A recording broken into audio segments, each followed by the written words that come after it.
Welcome to those of you tuning in. We've got one away here in inning number 4. Second baseman. So two.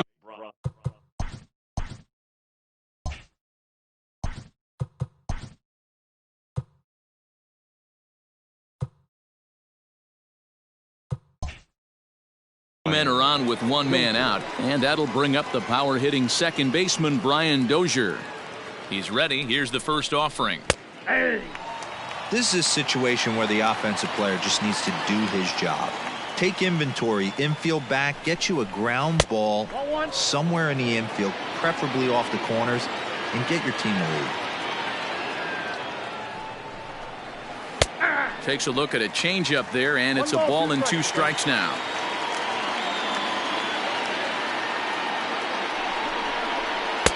One-two pitch is a bit high, and he's back to even at 2-2.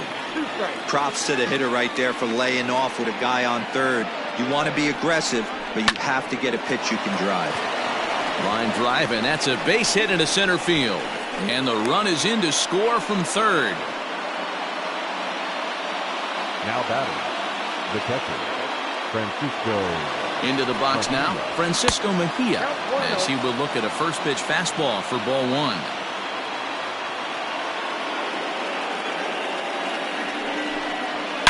A swing and a shot hit down the corner, and nearly a 3-run shot. Instead, it's a foul ball. Now the 1-1 pitch. Taken, strike 2. With one out and runners on the corners, some managers like to hit and run here. It's a little risky, but it can help you stay out of the double play if it's well executed. Pops this one up. Coming in is Blackman, but he can't make the play as it finds the outfield grass. And that'll score the runner from third as they'll open up a 3-1 lead. Jairo Diaz answers the call from the pen here in the 4th as they didn't get the outing they were hoping for from their starter. So now to the plate, Zach Davies, as the first pitch to him is in there for a called strike 1. 0 for 1 for him here in this one. Crowds him a bit with a fastball there, and it's to 1-1. Pretty good pitch right there. Fastball in off the plate. One of the things you want to do as a pitcher, try to stand those hitters up. And the Padres pitcher behind with a 1-2 count. And he fouls this one off.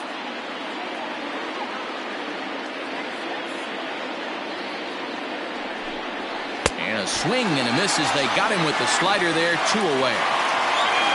Here's Juan Lagares. No career numbers to talk about for this matchup. He's ready. Here's the first offering.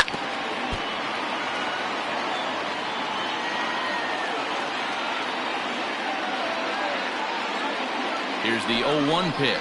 Hit down the third baseline. But this will be a foul ball as he's behind 0-2 now.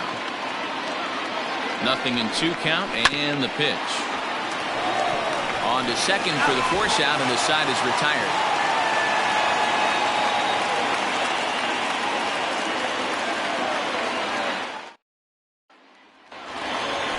Ready to go in the bottom of the 4th.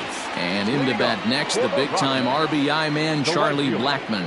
Things not looking very good so far in this one, but we're still in the middle innings. They're down by a couple of runs, and this would be the right place and the right time to get something going. The last thing they want to do is to try to come from behind and win this one in the 8th or 9th inning. A ball and a strike now. From the windup, the 1-1 pitch. Pulled high in the air out to right field. Myers is under it. 1 down. Stepping in and ready for another shot, David Dahl. First offering on its way. Swing, and he pops him up. Machado over to his right, and he makes the catch for the second out. Trevor Story steps in now, the recipient of a National League Silver Slugger Award for his contributions at shortstop last year. First delivery to him on the way. That was a tempting pitch to swing at right there. A big power guy like this really wants something that he can elevate and drive out of the ballpark. A ball and a strike to Trevor Story.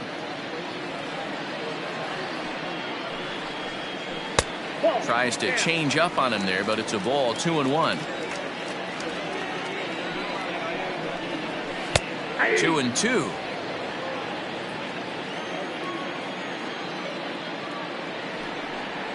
Now a fastball slung on and missed, and that is out number 3.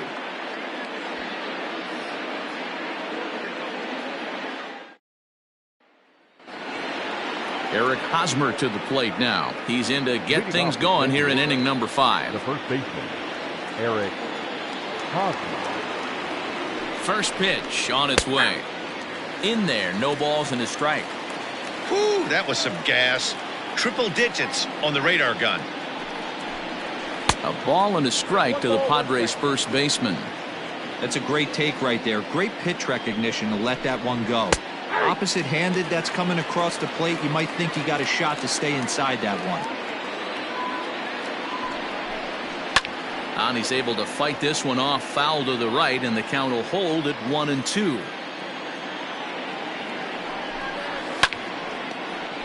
Still a ball and 2 strikes. Another 1-2 delivery. Nope, that's inside.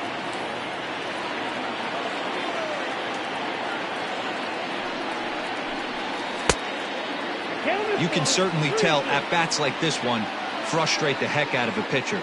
But you got to find a way to stay composed and execute your plan.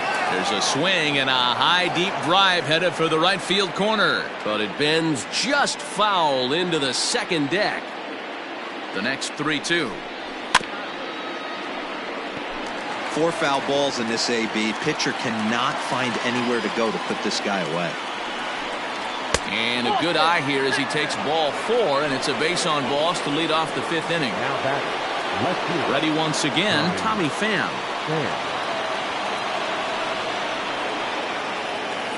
Becomes set. Here's the 0-0 pitch. And he holds up here, but the pitch is a cold strike anyway. Pham with an even 1-1 count now. I wonder if that call not going his way right there has anything to do with walking the last guy. We all know umpires don't give you much on the corners if you're not throwing strikes consistently. That misses, and we're even at 2-2. One thing to take note of is how these last 2 batters have really driven up his pitch count. He's had to use 14 pitches already on them, and he's not even through this guy yet. 14 is near the top end of what you want to throw in a complete inning. And boy, that misses as well. It's back-to-back walks to start out the inning.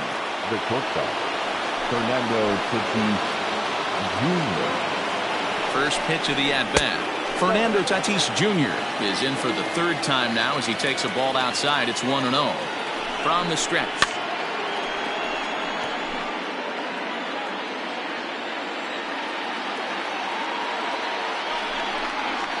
That's the ball. Has to be a challenge pitch coming up here. He probably doesn't want to flirt with loading the bases. Oh, look at Arenado. One there. On to first, a double play. So a man at 3rd here with 2 gone, and that'll bring in Manny Machado. He's set, and the pitch. Great job by everyone involved right there. Executed a great pitch, got the double play. But don't kid yourself, there's still a guy standing on 3rd base. He still needs 1 more out. No offer on that one. 2 balls and a strike. A couple strikeouts early in the game, but he's done a much better job in this at-bat trying to get ahead and put himself in a good hitter's count. 3-1 to him now. 1 strike. And he missed with it there. Ball 4. It's a 2-out walk with the runner still at 3rd. The right fielder, number 4. Here's Will Myers, and we'll see what he can do here with a pair of runners on base and 2 gone here in the 5th. There's a fastball right down Broadway taken for a strike. That was a pretty good fastball after he walked the hitter previous. There was a little angry on that heater. Swing and a miss, and he's quickly in the hole. 0-2. 0-2 count, and the pitch. Stays alive, still 0-2. 3 runs, 5 hits, and 1 error for the Padres so far. Again, he sends it out of play. Hey, that fastball caught too much of the plate on an 0-2 count. Has a look, now the pitch. These are the situations right here that make me miss wearing a uniform. The big spot, the cat and mouse. And we'll have to leave it there as this is strike 3, and that will retire the side.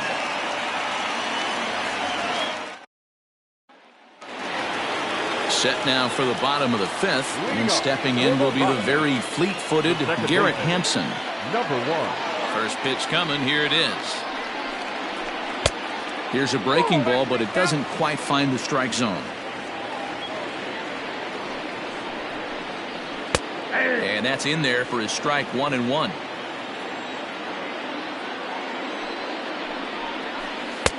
Fastball called strike 1-2. Hey, it's a game of execution. If the pitcher stays right there, this lineup's going to continue to have a tough time. There is Dozier. And there's one away. Digging in, Dom Nunez. The pitcher, Dom Nunez. First pitch on its way.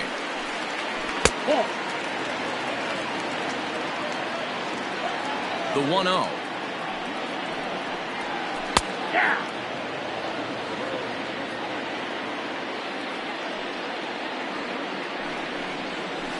That's ball 2.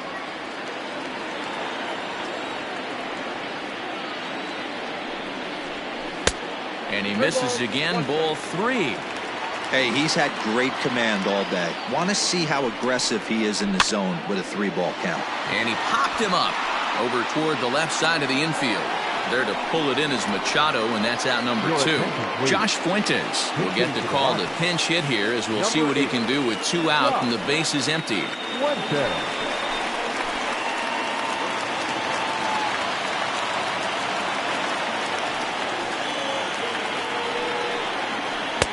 Cut fastball taken for strike 1, and he's definitely off to a fast start in the early part of the season. Off the plate, 1 ball, 1 strike.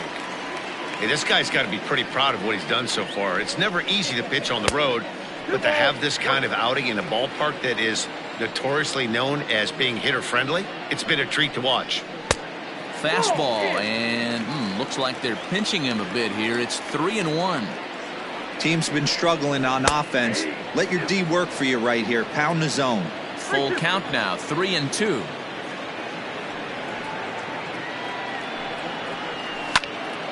Count remains full.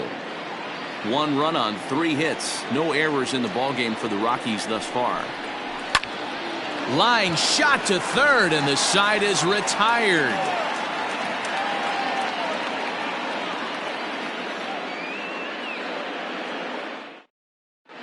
Wade Davis takes over to start the 6th inning on the mound. For the Rockies, number 71. All set for the start of the inning, and set to go is the second baseman, Brian Dozier.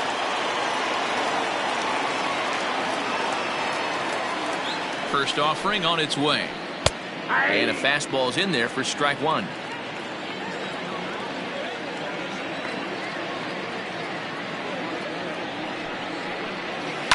And he falls behind 0-2.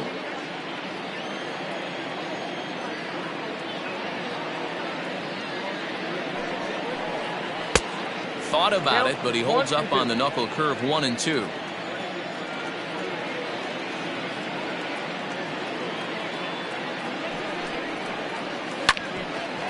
At third, Arenado. Throw to first gets him, so the leadoff man's retired here to begin the 6th. Digging in now, Francisco Mejia. He came through with an RBI single in his last at-bat.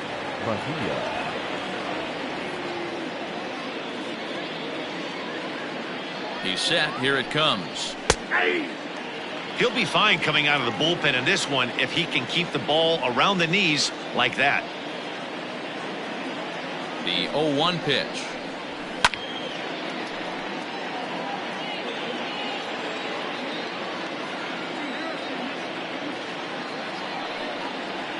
And they'll try to bounce a curveball on 0-2, but he holds back. It's 1-2 now.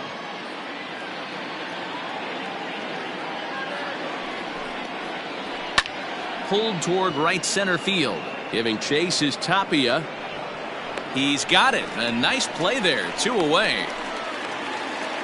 At the plate, Zach Davies. 0 for 2 on his line thus far. Zach Davies.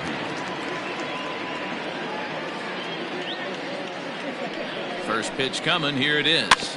Hit weakly back to the mound. Reined in. And the off-balance throw gets him as he takes away a hit, and the side is retired.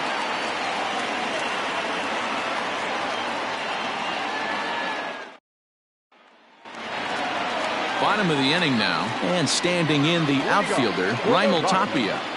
The center fielder, Raimel. First pitch on its way.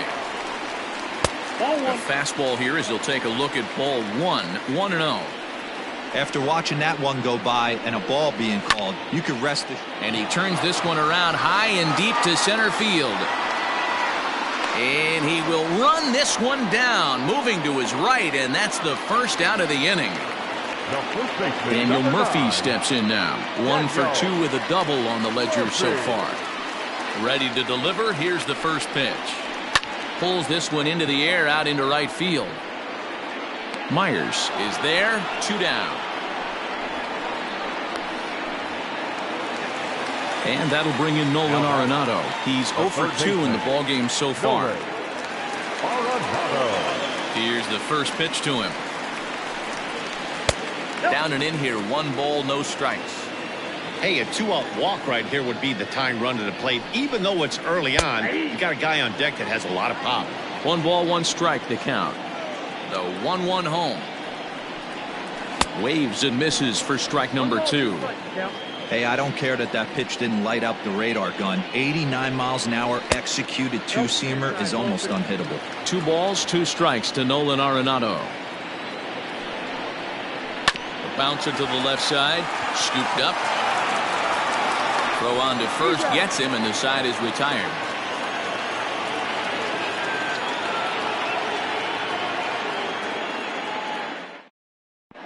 Carlos Estevez is on to pitch from the bullpen now to start inning number 7. Number 54. Carlos. 7th inning ready to roll, and that'll bring forth the veteran outfielder Juan Lagares. Leading off from San Diego, the center fielder. He's ready. Here's the first offering. And he catches the inside corner for a called strike. 0-1.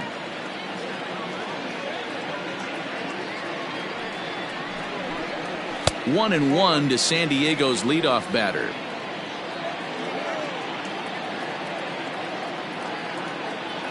The 1-1 is laid off for ball 2. Count is 2-1.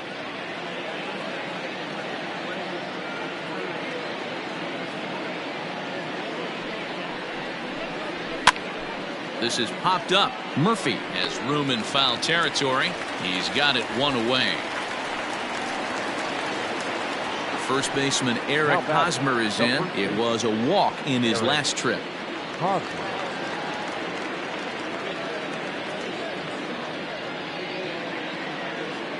From the stretch. There's a fastball well off the plate for a ball.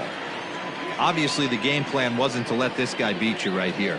He's already walked twice, and that pitch out of the zone tells me they want nothing to do with him. 2-0 now.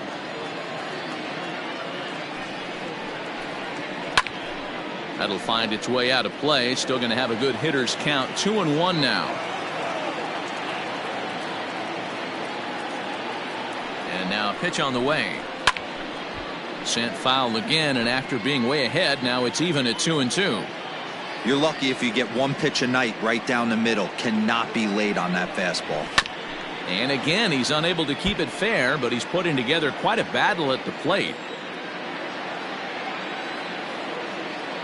All even at 2-2. Here it is. Now a swing, and this ball is crushed straight away center field. Out of here into the visitors' bullpen. Not every home run is exactly the same. That ball was absolutely destroyed.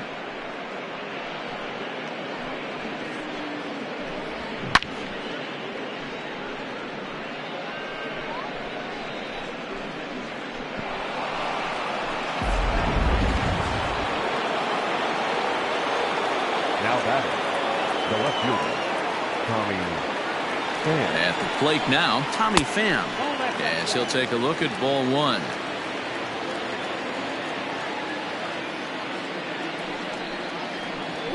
Hit hard down the line, but a foul ball, 1-1.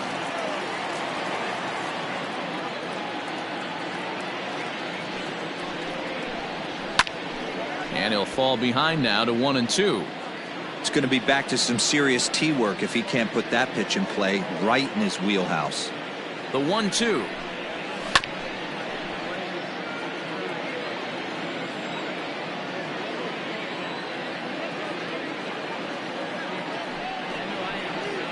Hit the other way out toward right field. Blackmon on the move.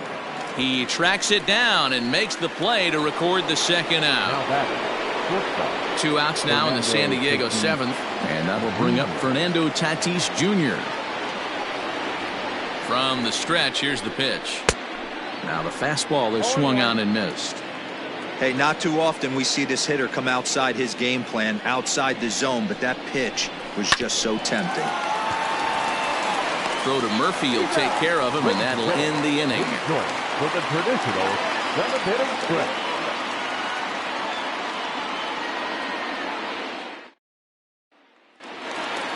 Last half of the seventh here, and that'll bring up Charlie Blackmon. The right fielder, Charlie. Infield shifted well to the right. Here's the first pitch. The bouncer to the left side. Oh, and he has some trouble with it. And the throw on to first will take care of him. So he's thrown out by the only man standing on the left side of the infield. One away. The left fielder. And that'll bring up the speedy outfielder David Dahl. It was a flyout for him in his last trip. Fastball in there for a called strike. You have to understand, as the hitter right here, pitcher on the mound wants a quick inning. Anything over the heart of the plate, probably got to pull the trigger on it. And this will stay inside the third base bag. A fair ball.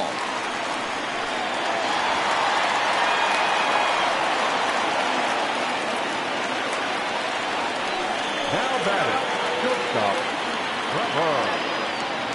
And that brings in the power hitting shortstop Trevor Story. Strike one to start the at bat.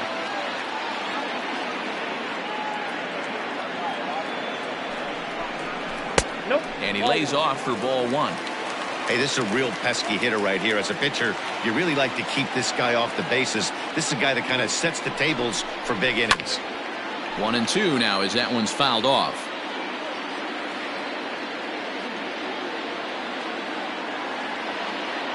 From the stretch. Outside. So you'd love for him to offer at that one, but the execution was flawless. Nice curveball that starts in the zone and breaks just out. Just a great take by the batter.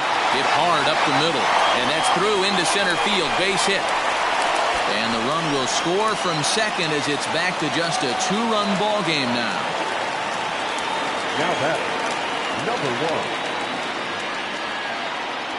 And that'll bring in Garrett Hampson. Drops one down here, and he'll try to beat it out. And the off-balance throw gets him. Nice play for the out. So stepping in, Dom Nunez. He's 0 for 2 with a strikeout in this one. Nunez.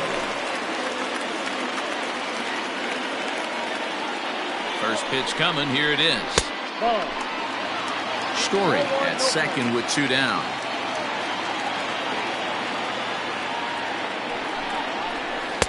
A ball and a strike. 1-1.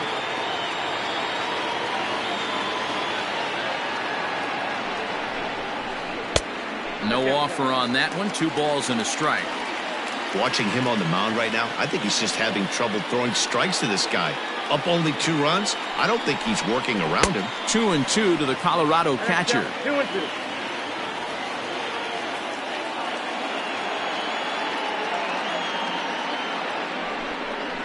Off-speed pitch in the dirt as he takes it for a ball. Every base runner in a close game like this really matters, so you can't afford to be giving out free passes this late. Too close for comfort, and he did a good job just to make contact.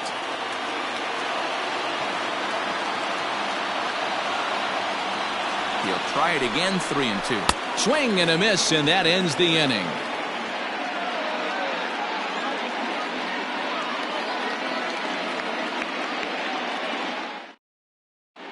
Brian Shaw will come on to pitch now as he'll move into the 8th spot in the lineup on the double switch here.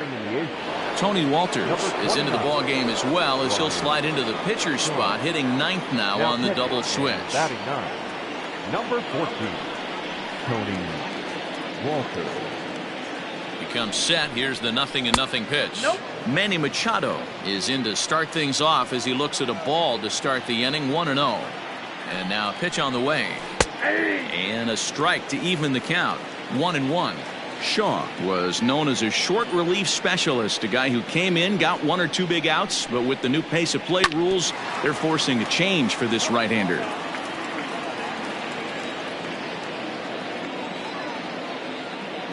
The 1-2.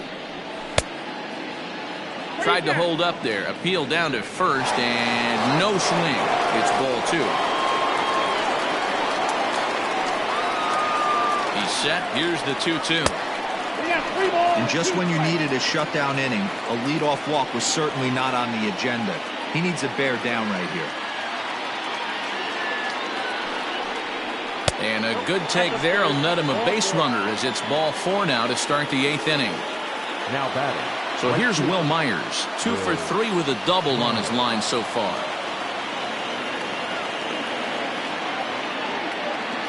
First delivery to him on the way. Couldn't hold up on the curveball there as he went around for strike 1.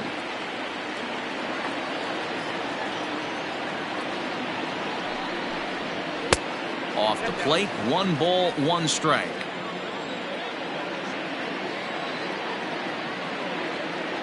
Now the 1-1 pitch. Boy, not exactly what you'd like as a pitcher. One of the keys is to minimize your pitches, attack the strike zone early, a lot of deep counts, and working himself into a lot of trouble. He's fallen behind now, 3-1.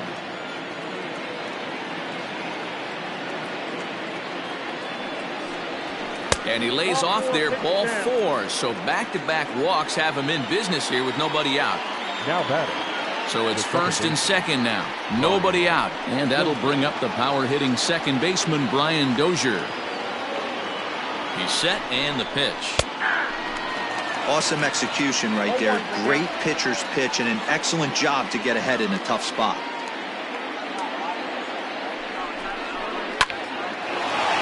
Line drive, and that's a base hit into center field. And no sense risking anything here as the bases will be loaded now with still nobody out. Jake McGee is summoned in the toughest situation a reliever can face. Bases loaded, nobody out. To the plate now, Francisco Mejia. As the first pitch misses to him, it's ball 1.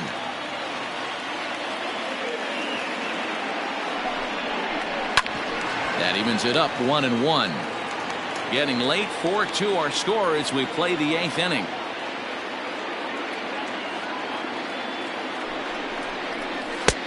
And that one misses badly. It's ball 2.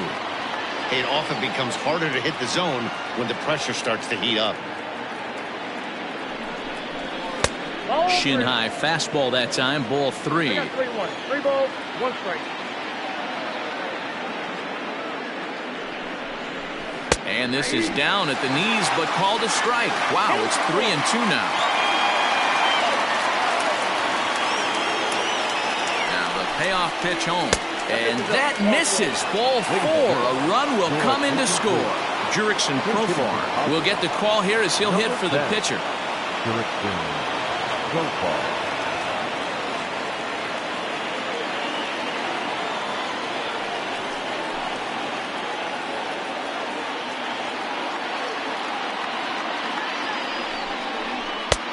And he'll power in a fastball that time at 94 for strike 1.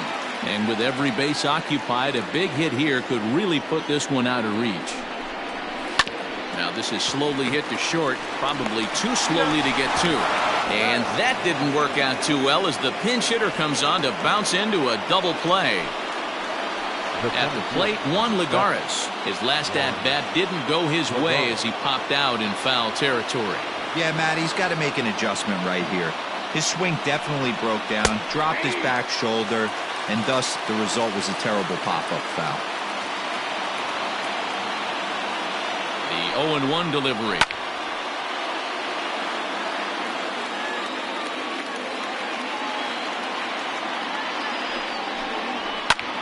High fly ball out to straightaway center. Waiting on it is Tapia, and the inning is over.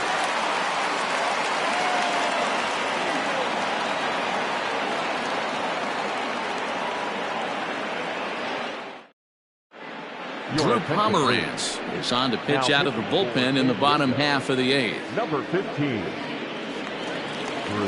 Stepping into the box, Tony Walters, and he's getting his first plate appearance here in the 8th after entering off the bench just a little bit ago. It doesn't look very promising so far in this one as we move into the later innings. Down by a bundle, it's time to get some base runners and hopefully a long ball to get them back into this one. 1-1.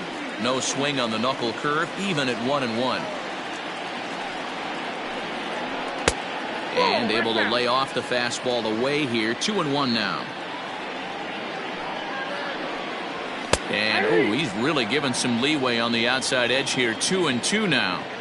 2 balls, 2 strikes, a crucial count for both pitcher and hitter. So, Dan, what was your approach on the mound in that count? Do you still pitch for the strikeout here? Action pitch right here, 2-2. The last thing you want to do is to fall behind the count 3-2. First offering on its way.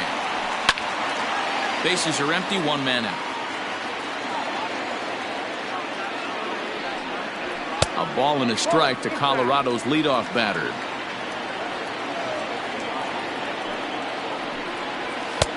A good action on the 2-seamer there, and it's 1-2. Now the pitch.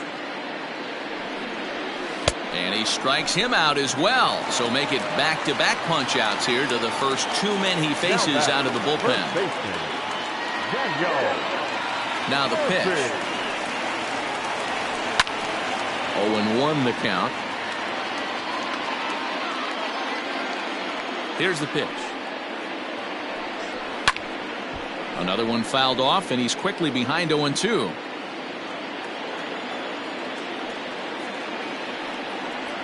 And they'll try to tempt him with a curveball, but this bounces in front of the plate, and it's 1-2. Fouled off. 2 out, nobody on.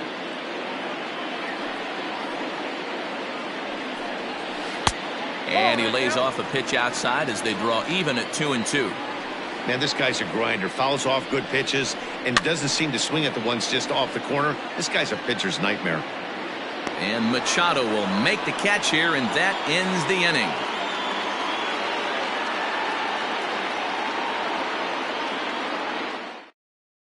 Scott Ober enters from the pen to start the 9th inning as he'll try to keep the score right where it is heading to the bottom of the 9th. All set to start the 9th in this one. And standing in, here's the first baseman, Eric Hosmer. Yeah, and this is the guy for me. I think this is the guy in the clubhouse that the guys truly gravitate towards. The total package of Eric Hosmer's game is really special. His heater's got some late ride through the zone. A lot of late swings right now. You're only going to get to that pitch if you get the front foot down early. 2 quick strikes, and now the 0-2.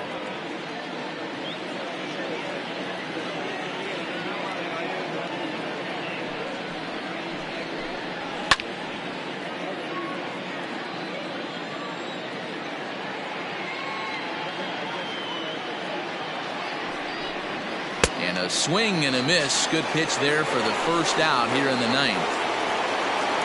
Striding in, Tommy Pham. No hits in 3 tries so far. He's struck out once. He's set. Here it comes.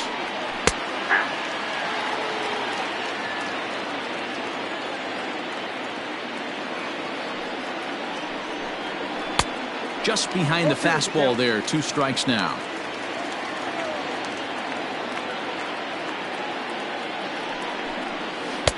Not a bad pitch there with 2 strikes, but it misses. 1-2.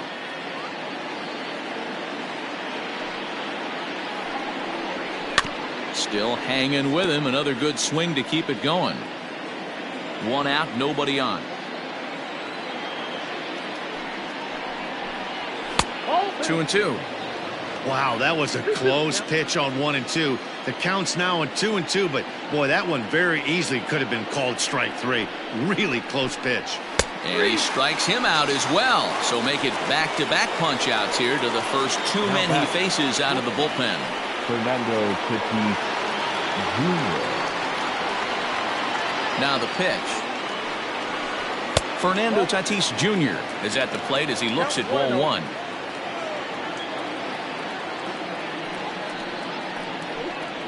This is in the air out to right field.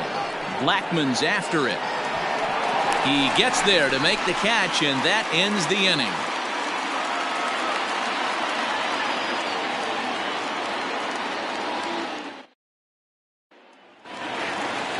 Ready to go for the last half of the inning, and that'll bring in Nolan Arenado. The third baseman, Nolan. He's ready. Here's the first offering. 0-1. Into the windup. Here comes the 0-1. I got a ball, 1 strike.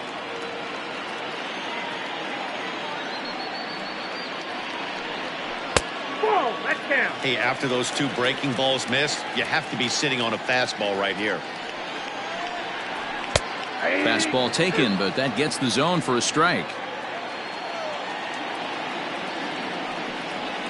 Nasty breaking ball swung on in the dirt.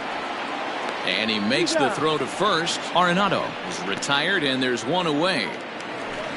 Here's Charlie Blackman now. He's batting cleanup, but has been shut down so far at the plate. 0 for 3. First pitch of the at-bat on its way. Hey, love the confidence in that pitch right there. Going right after one of the better hitters on this team. Not afraid to execute. And here's a curveball in the dirt that time for a ball. 1-1. High in the air down the right field line. And foul. Bases are empty, 1 man out.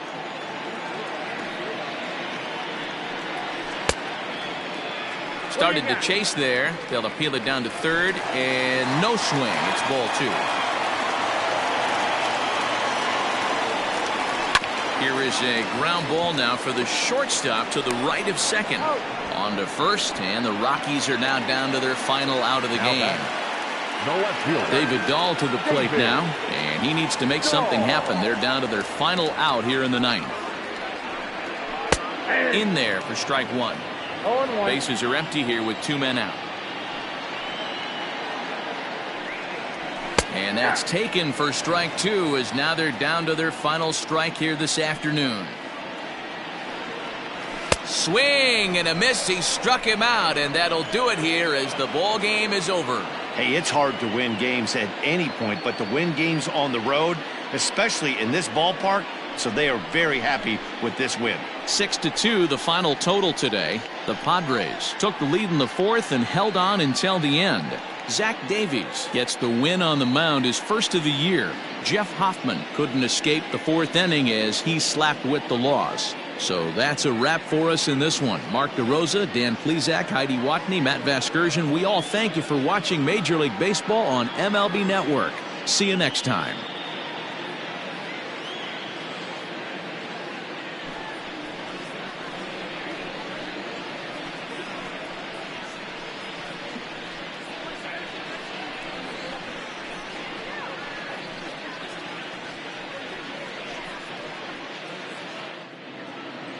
The final line score for this afternoon's ball game for the victorious San Diego Padres: 6 runs, 7 hits, 1 error. They left 8 runners on base. For the Rockies, 2 runs on 5 hits, no errors. They left 3 men on base. Time of the ball game, 3 hours exactly. Thank you for joining us here this afternoon, and we remind you to please drive home safely.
It's Monday morning and welcome to Inside the Show. In the National League Central, the Cincinnati Reds finished off a 2-game sweep as they plundered the Pirates 13-1. At the start of the day, the Pirates sit in last place in the National League Central Division, and the Reds are atop the division. The Milwaukee Brewers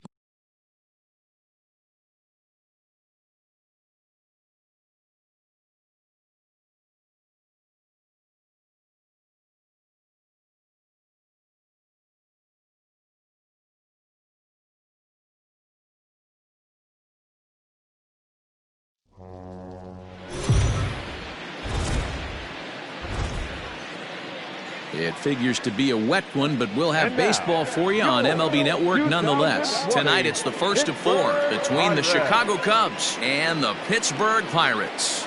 Major League Baseball on MLB Network coming up right after this.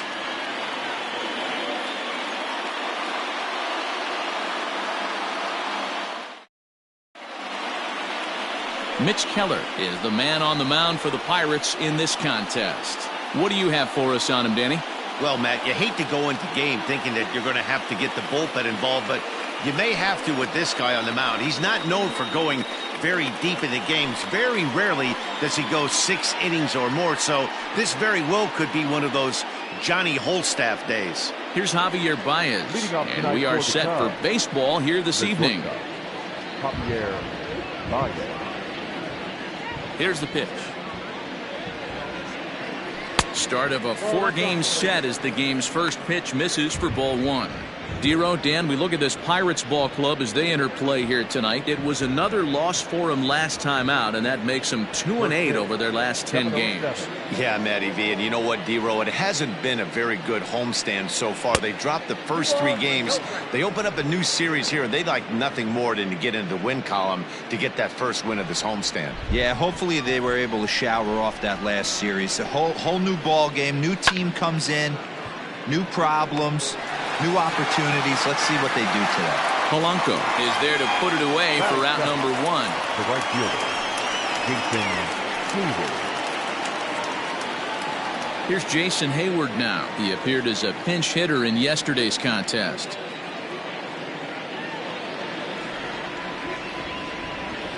First delivery to him on the way. Line drive to left. That gets down, and he's got himself a base hit. You think there's any justice in the game? Watch those 2 at bats. Both of them hit on the absolute screws. One's right at one guy, and then one's a single. Go figure.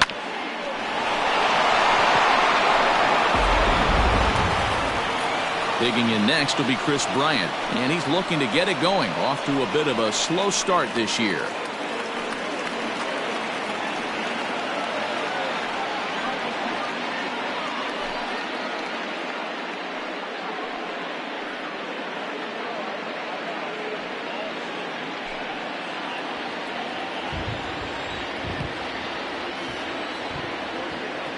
Here's the first pitch to him.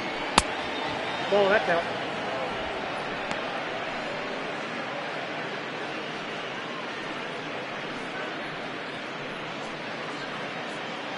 Hayward leads off first with 1 away.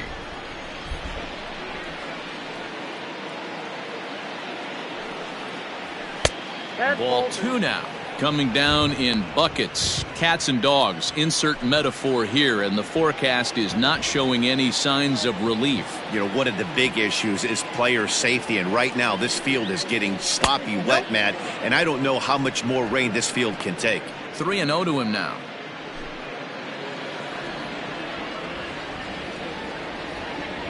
Has a look, now the pitch.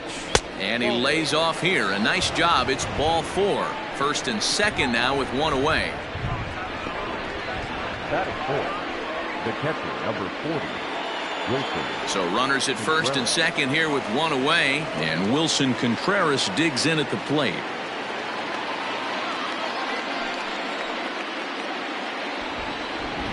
From the stretch. Nope. Outside. Hey, he threw that pitch with a purpose to get a double play. Good job to let it go by, though, as a hitter.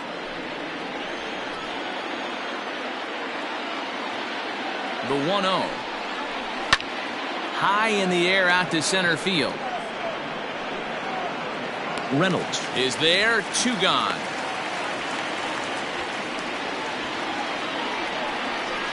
That is fifth. The first baseman, number 44, Anthony Rizzo. Anthony Rizzo stands in now, and he's definitely off to a fast start in the early part of the season.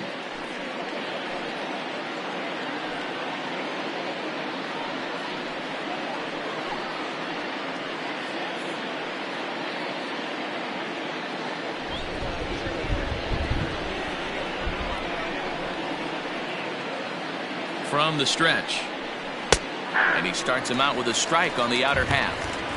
One thing I'm going to keep my eye on with this young starter on the mound is how he's able to stay ahead of hitters. It makes pitching at this level a lot easier. And when you're trying to establish yourself in the big leagues, you're going to have a much better time doing that if you attack hitters from the get-go.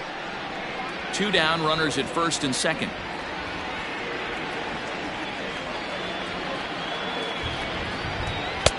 Fastball, and he's quickly in the hole. 0-2. Well, you can see he's coming right at this guy, just pounding the ball in the strike zone.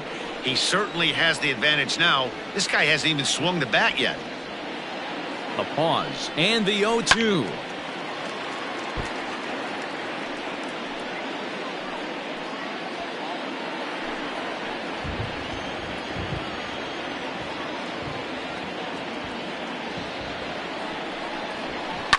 Fouled away.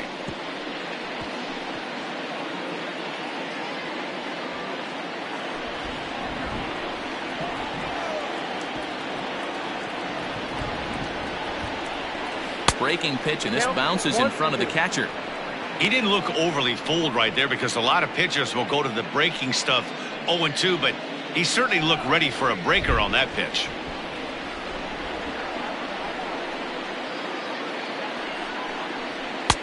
No offer at that one, and the count moves to 2-2 now on the Cub first baseman. This is exactly the reason why this guy has been so successful and has played this game so long, scrambling pitch after pitch, making this guy work out on the mound. The 2-2 lifted down the line in left, and this will fall, but it's a foul ball. You're lucky if you get one pitch a night right down the middle. Cannot be late on that fastball.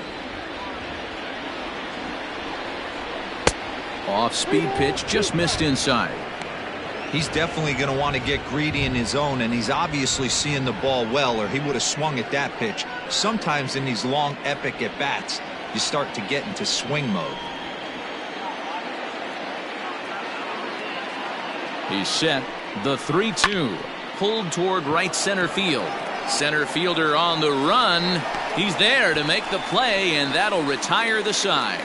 So it's no runs on a hit, no errors, and 2 men left on. A 0 for the Cubs to start. The Pirates coming to bat. You're watching MLB Network. Tyler Chatwood gets the call for game 1 of the series. What's your take on him, Dan? Hey, he wasn't particularly good in his last one. If you look at the line score, he only lasted 4 innings, took the loss. He'll really be hoping to turn in a much better performance in this one. Coming to the plate now, Kevin Newman. He'll lead things off here in the bottom half of the first. For the Pirates, the second baseman, Kevin. Here it comes. Newman. This one's down to third. And he'll have himself a leadoff single as this is through into left. Batting second, the left fielder, Adam Frazier. And that'll bring in Adam Frazier. And now a check swing, but did he go around is the question. No, he did not, says Carl Dixon down at third base. It's ball 1.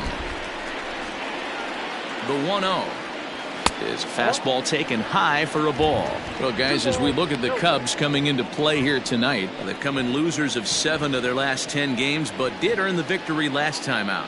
Yeah, Matty, this team's in the grind part of their schedule right now. Just had a short homestand, able to say hello to the family, kiss the wife, tuck the kids in at night, and they're back on the road again. This should be interesting to see the energy this team plays with today.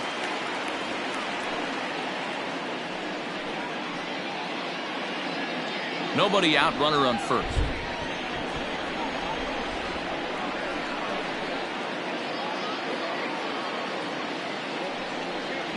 And that misses for ball 4. And it's 1st and 2nd now with nobody out.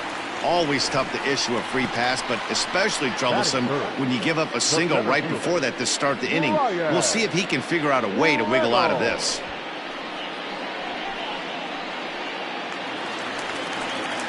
Now in the box, Brian Reynolds. Batter-pitcher matchup numbers with Tyler Chatwood. He's a .333 hitter. Here comes the first pitch. Outside with the fastball. That's 1-0.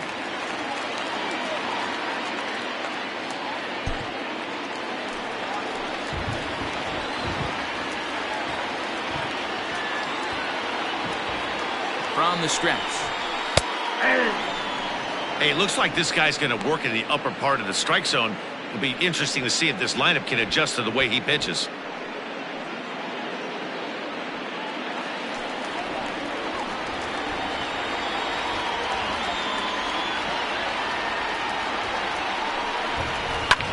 He pulls this one into right, and that's going to get down in front of Hayward for a base hit. And they're content to play station to station here as the bases are loaded now with still nobody out. Nice piece of hitting right there. Looked like the guy on second had to respect it and freeze a little bit. He had to freeze there for a second to make sure that line drive gets down, but eventually does get to third base. So that'll bring up Josh Bell as he takes a called strike at the knees. It's 0-1. And a golden opportunity here to give his guys the lead with 3 men aboard.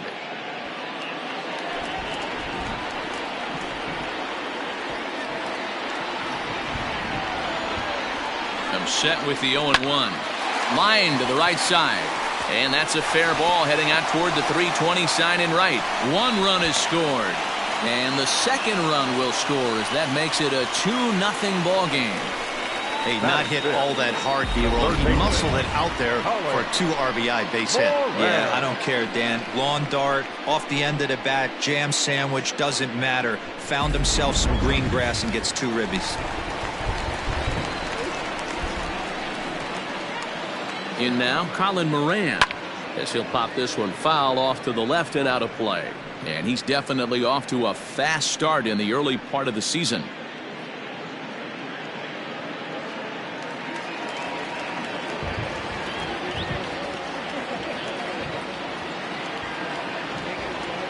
Nothing in 1 count. Here it comes.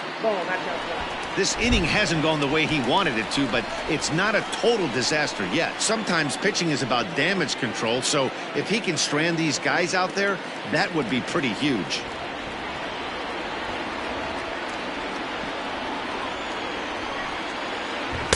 Swing and a miss on the fastball, and it's 1-2. With 2 strikes now and a runner at first, do you go for the strikeout or you're still looking for the double play ball? Pretty good spot to be in as a pitcher right now. You can go for the punch out or trying to deuce the ground ball to get a double play. The 1-2. And it's fouled away.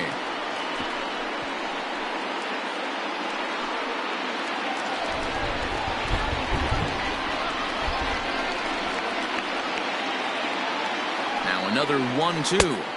2-2 count.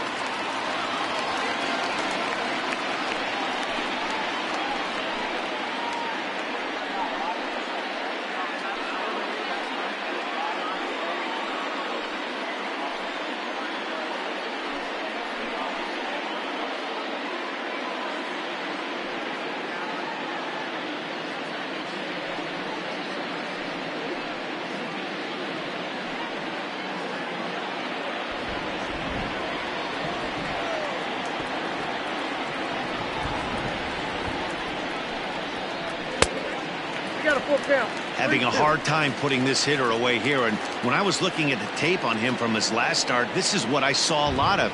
He's not closing the door on guys, and when that's the case, they eventually get a pitch that they can do something with.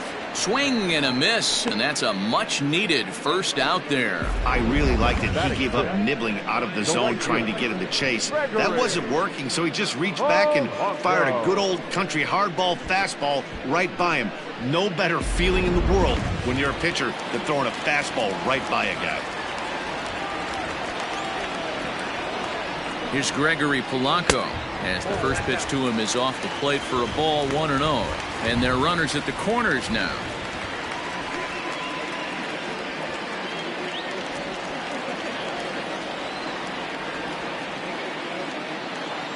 Now the 1-0.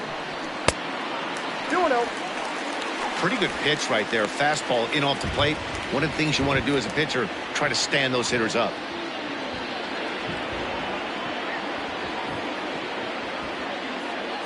2-0, here it is. Outside, 3-0 now. His pitch count is getting up there in the inning now. He needs to get this frame over with sooner than later, so forcing contact and getting the defense involved is probably the best thing he can do. Runners are at first and third, 1 away.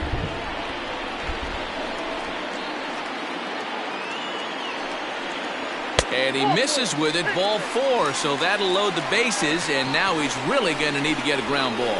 At this rate, he's going to set some kind of a record for walks issued in a game, or he'll get an early hook. We'll see if he can settle down here and start to find the strike zone, or if he continues to struggle. Now at the plate, Kevin Kramer, and the Pirates trying to make this first inning even more productive here.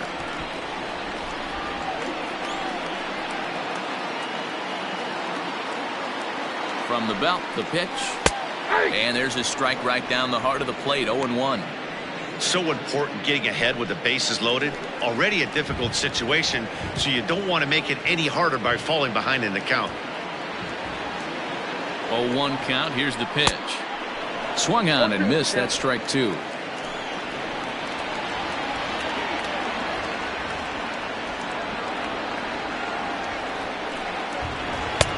Can't quite get the low outside corner there. It's 1-2.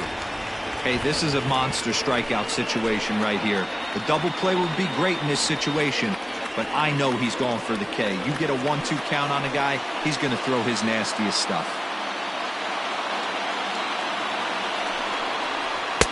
There's a fastball well off the plate for a ball. All right, no more hoping he's going to chase. It's 2-2 now. You've got to come up with the best pitch right here, because this is definitely a strikeout situation. From the stretch. Grounded up the first baseline. Oh, look at the sliding stop. The second for 1. Relay to first in time, and just like that, the side is retired. So it's 2 runs on 3 hits, no errors, and 2 men left stranded. We move ahead to the top of the second now. It's the Pirates 2 and the Cubs nothing. Second inning coming up, and Heidi Watney has an update for us on the weather forecast. Well, Matt, the grounds crew members that I talked to prior to the game said the weather we're experiencing right now is expected to move on as the game progresses. They said they'll put extra effort into keeping the field dry until this rain dies down. But despite it being a little wet at the moment, we should get this one in uninterrupted. Let's hope, Heidi, for all of our sake, that Mother Nature takes that front and passes it through without an incident.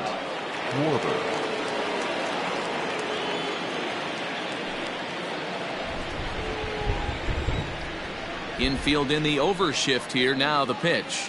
Kyle Schwarber is in to start things off here as he looks at a called strike. It's 0-1.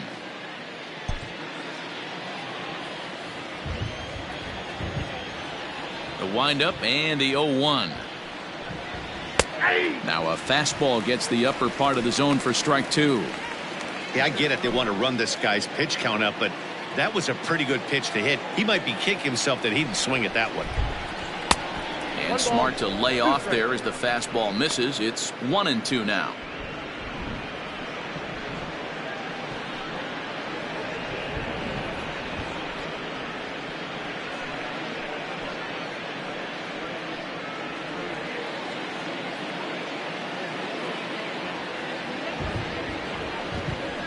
Look out. That one almost got away from him. 2-2 now.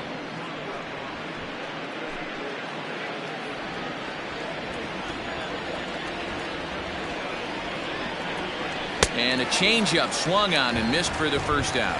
That swing tells me he was really trying to get a pitch out front and rip it down the line, but that wasn't a great pitch to do it on. It's really not the best two-strike approach either.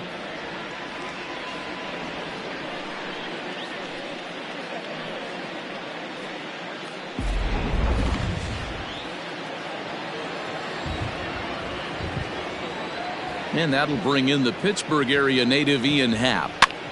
And a first pitch swing. He hits a fly ball to left center. And that's in there. Base hit. Hey, there's a case of a jam sandwich right there. Not that bad of a pitch, but he's able to just be strong enough to loop that one into left field. Dan, sometimes a jam sandwich tastes much better than a rocket right at somebody. So in now for Chicago, Jason Kipnis. And he's definitely off to a fast start in the early part of the season.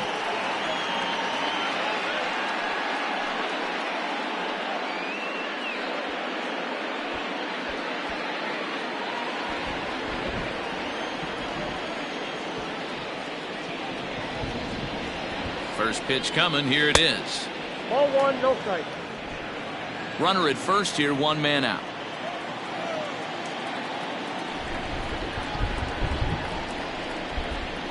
And he comes back with one in there for a high strike.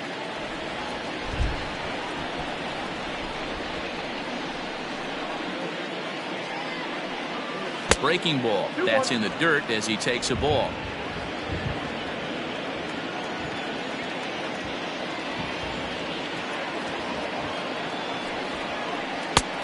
Three and one. No reason to sit on anything other than hard stuff in a location you like and drive it right now.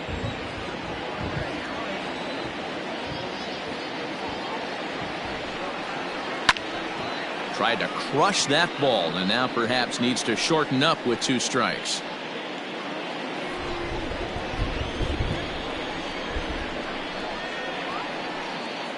And he misses here for ball 4. Already 2 walks surrendered in his first couple of innings of work. I know one thing. He earned that free pass right there. He was tempted with some really good pitches, but he stayed disciplined and drew the walk.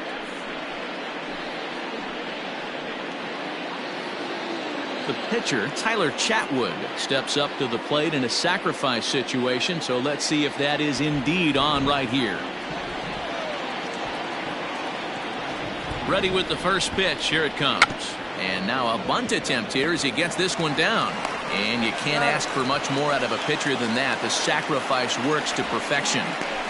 Now batting, shortstop, Javier Baez. So striding in, Javier Baez, as he'll look to bring home that tying run from second with a base hit into the outfield.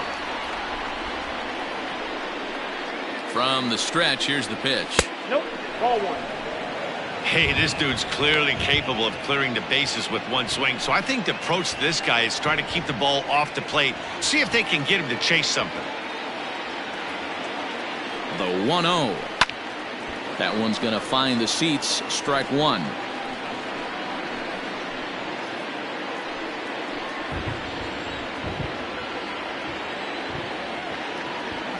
Ready with the 1-1. Now he ties him up with a fastball inside. 1-2. Hey, that's the modern game right now. North-south. Elevate that high fastball and bury stuff in the dirt. Completely different from the east-west we came up playing. Reynolds is there, and he puts this one away for the 3rd out. So a great job there of working out a potential trouble. Cubs strand a couple. They trail things here 2-0.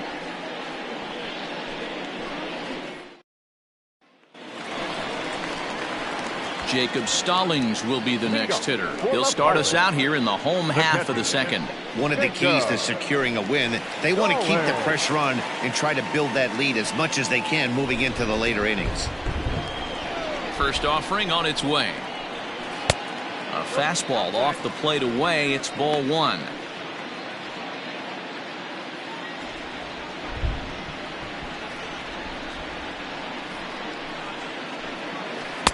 And that swung on and missed on a pitch down. 1-1.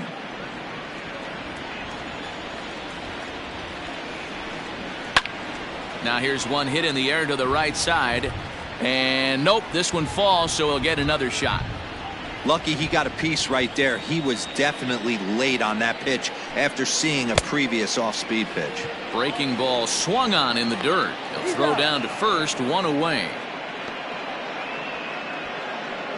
Up next for the Buccos, Mitch Keller. He'll get to take his first cuts here. And the pitch. And this one's nowhere close as that bounces to the plate for ball one.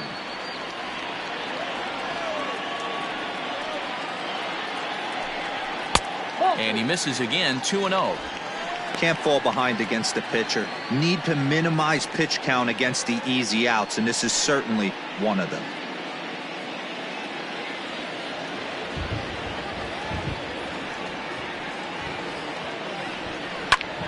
Popped up. Rizzo is there for it. And he makes the catch for the second out. Now batting, second baseman, Kevin Newman. Striding into the box, Kevin Newman. He reached on a single in his first try. Pitch on the way. 1-0.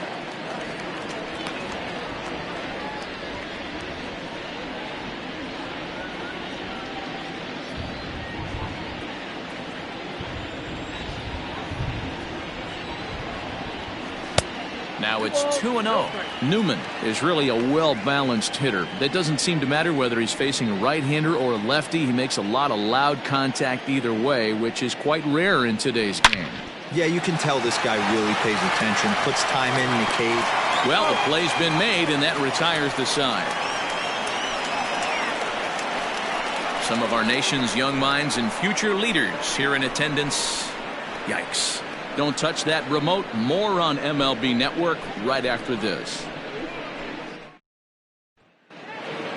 Top of the third set to get underway, and that'll bring up the multi-gold glover Jason Hayward. Hey, we're still in the early stages in this one. They're only down by a couple of runs, but it's really key for this leadoff guy to try to get on and get a big inning started. No balls and a strike to count. Into the windup. Here comes the 0-1. And he'll look at a fastball just off the black, and it's even at 1.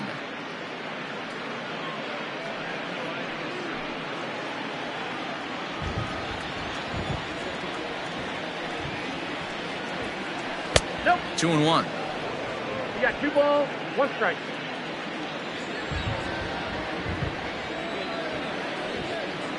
Three balls and a strike to the Chicago leadoff hitter. Chris Bryant is on deck.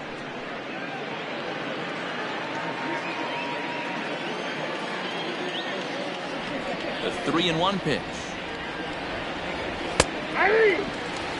One of the best ways to keep a guy uncomfortable is to pound him inside. They're doing that, and this one caught the zone.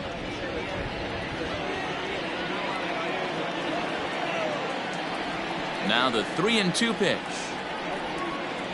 Locks him up for strike 3.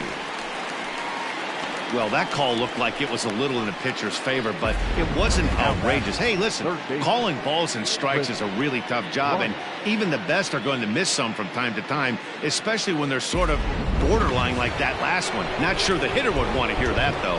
Here's Chris Bryant now. This will take a look at a slider here that finds the zone for strike 1.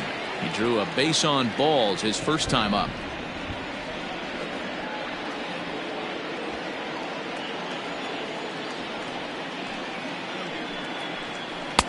Curveball right on the black, taken for a strike.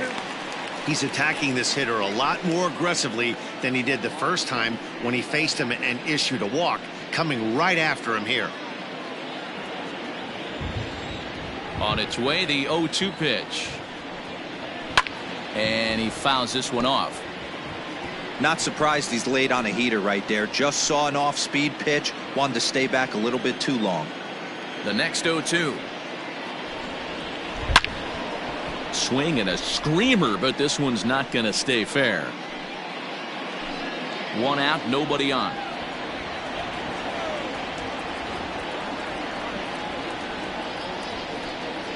And a fastball blew it right by him, and there are 2 down.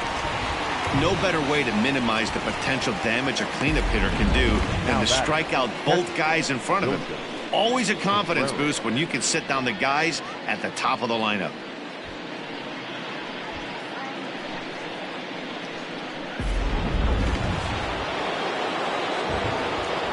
Here's the young catcher Wilson Contreras, as he'll take a tough pitch on the outside part of the plate for strike one.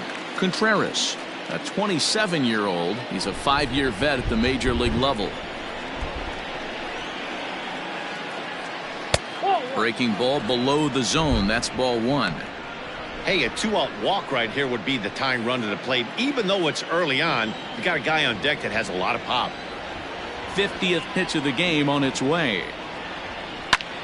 High fly ball out to straightaway center. Reynolds has it for out number 3. Cubs are down in order. They're down 2-0.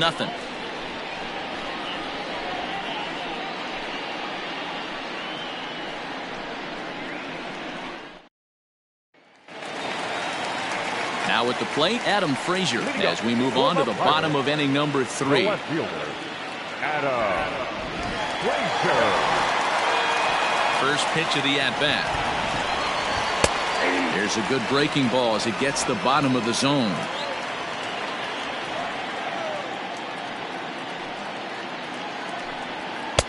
Off the plate and in. It's a ball and a strike. That's not an easy pitch to do anything with, right? 96 miles an hour in on the hands. You almost have to be looking for that pitch to be able to do anything with that. And that's on the outside corner, 1-2.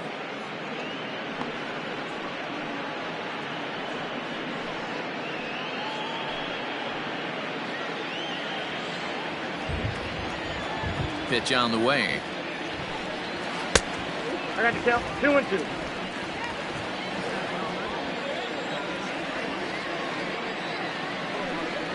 Struck him out. I think that curveball is a big reason why he's able to turn things around in this start after a rough beginning. It's got some good bite to it. So that tells me he's doing a nice job of snapping it off out front. Really finishing that pitch like you're supposed to.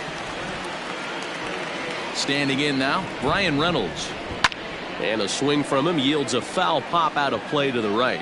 1 for 1 after a single his first time up.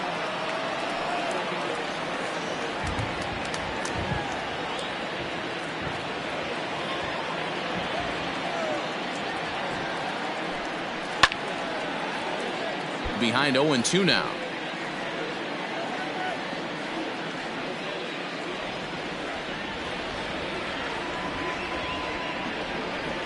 And he got him.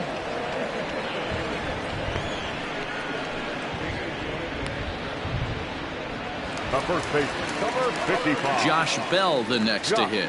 First 2 men in the inning have both gone down via the punch out, so we'll see if he can fare any better.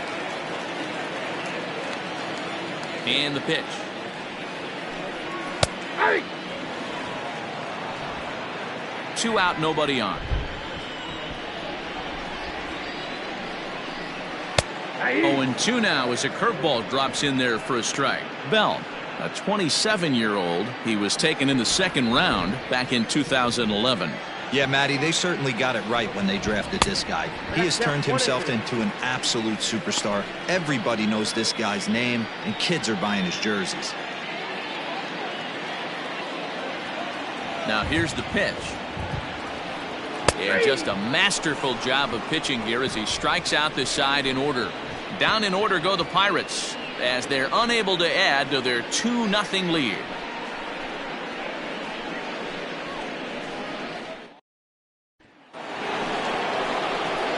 And that'll bring Anthony Rizzo to the plate. Comes into this at-bat 0 for 1 in the ballgame.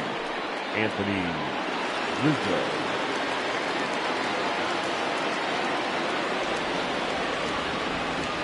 Infield shifted well to the right. Here's the first pitch. Ball 1, no strike.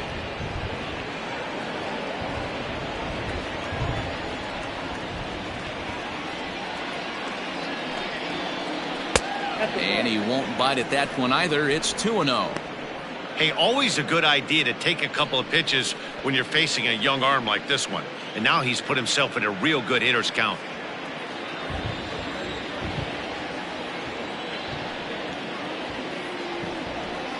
And now a pitch hit sharply on the ground.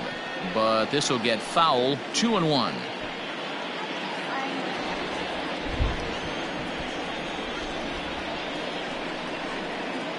started to go around, but he's able to check his swing for ball 3. After watching that one go by and a ball being called, you could rest assured he knows he's not getting away with another one of those. I guarantee you he's going to be aggressive on this next pitch. The 3-1. 3-2, full count.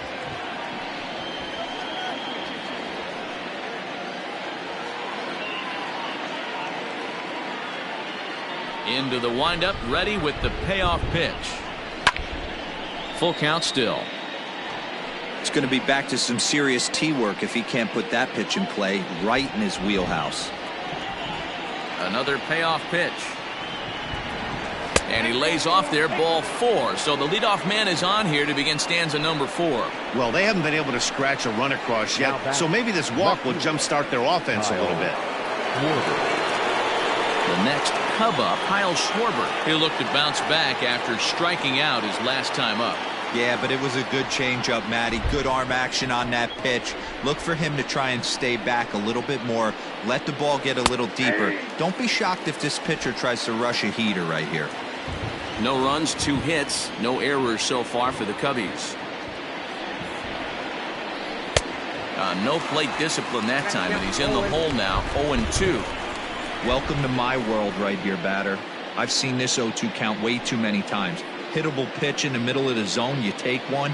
Slider in the dirt, you come unglued. Now you got to step out of the box. You have no idea what's going to happen. Can't get him to chase. It's 1-2. If I'm in the box, you take a step out right here. Take a deep breath after that high fastball. You got to be leery of him burying something in the dirt. They really bunch him up on that one as he swings and misses for the first out. That was a nasty looking slider that time. Yeah, that was really well executed, Matt. A classic strikeout pitch. You think it's fastball middle in, then it starts bearing in on your back leg, and unless you hit it out front, there's nothing much you can do with that.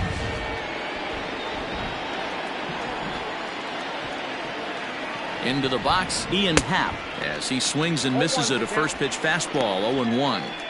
Hey, this isn't exactly the way you'd like to draw it up. Not throwing a lot of first pitch strikes, but the bottom line is he's getting outs. No runs, 2 hits, no errors so far for the Cubbies. Now a fastball here, not close, and it's 1-1 now. Happ was born in the state of Pennsylvania. He's in his 4th season as a major league player. 1-1. Runner goes for second. He swings and misses. Throw it. Ball's there, and he is out. Good throw. Very well could have been a hit-and-run attempt there. And you kind of have to make contact for those to work out. He didn't, and his teammate was hung out to dry at second.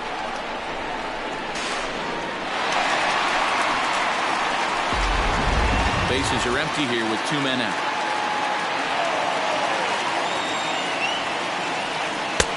There's ball 2 as the slider dips below the zone. Don't be surprised if he gets another back foot slider right here. Don't think for a second, just because he took the first one, that this pitcher won't come back exactly the same way. Here now the 2-2. Is swung on and missed, strike 3. Nothing happening there for the Cubbies. They're still down. It's 2-0.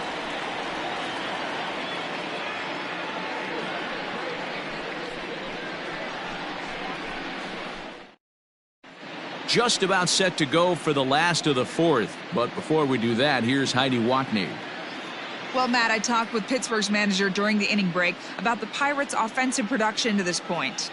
And overall, he's really happy with the at-bats they're putting together. It's still pretty early in the game, but they've seen a lot of pitches already, and he thinks the 2 runs they've pushed across so far is just the beginning, given the quality of the at-bats they're putting together.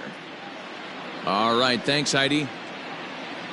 Digging in for his second at-bat, Colin Moran. He starts off the inning against a guy who struck out the side last inning. How did they get to him here? I'm not sure, Matt, that they want to stay as patient. He's been throwing a lot of strikes. They might want to start swinging a little bit earlier in the count.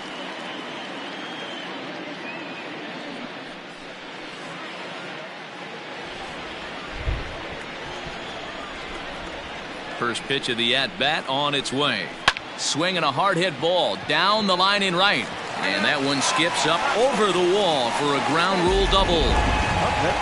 You can see that he was all over that pitch, yanking it down the line. They're lucky that thing bounced over the fence, because if it would have got lost in the corner out there, there's no telling how far he could have gotten.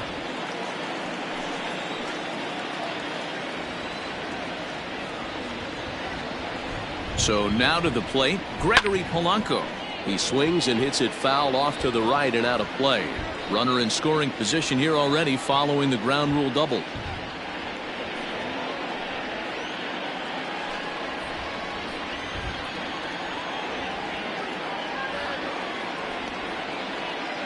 He's set. Here's the 0-1. Now a good pitch around the knees, but it doesn't quite catch the bottom of the zone. Man, he just missed the zone right there. One of the toughest pitches in the game, that backdoor cutter. As an offensive player, you give up on that pitch. As soon as it comes out of the hand, next thing you know, it's trying to grab the corner. Now the 1-1 pitch.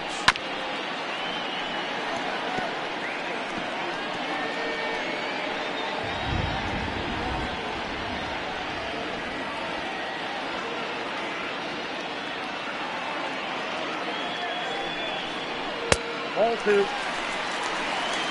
2 balls, 2 strikes.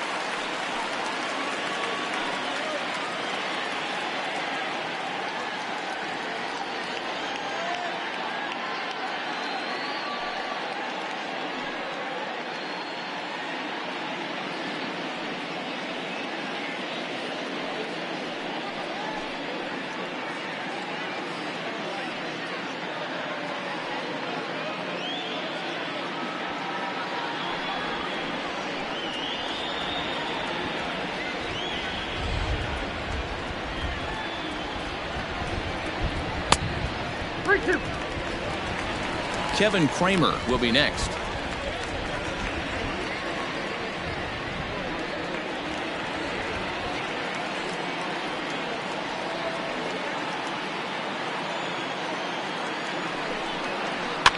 Fouled off.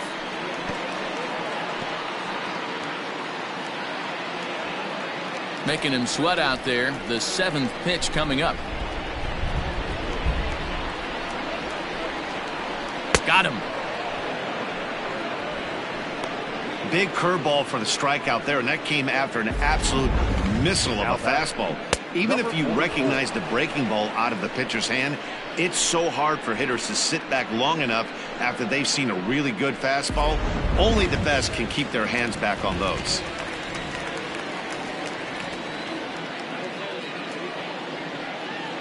At the plate now, Kevin Kramer, as he will look at a first pitch fastball for ball 1. 0 for 1 for him here in this one.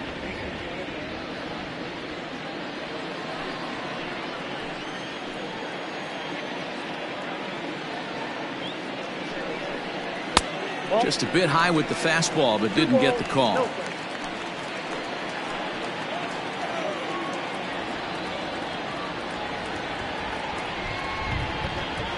And that's taken for a strike on the inside corner. 2-1.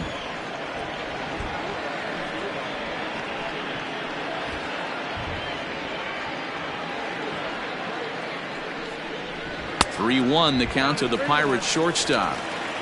Runner at second here with 1 man out.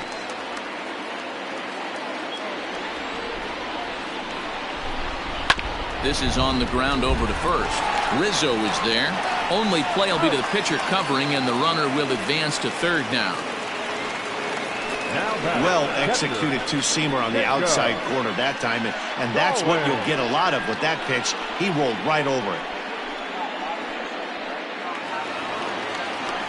So digging in now, Jacob Stallings. He's 0 for 1 thus far.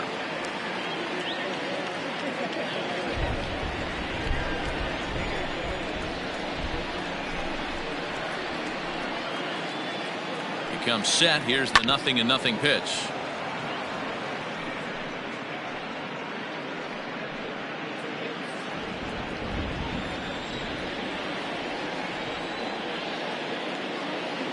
(0-1) here's the pitch. Oh, that's too high.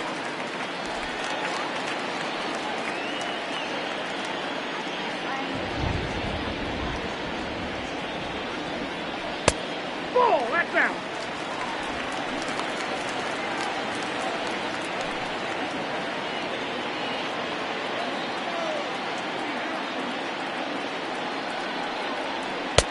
No, that's down.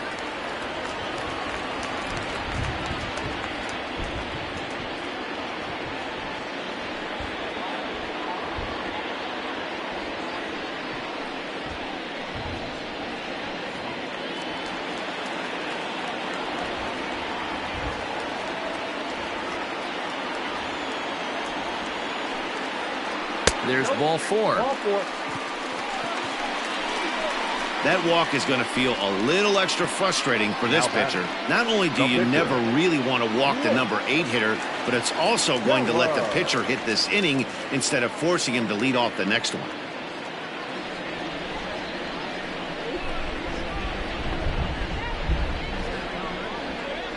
First offering on its way.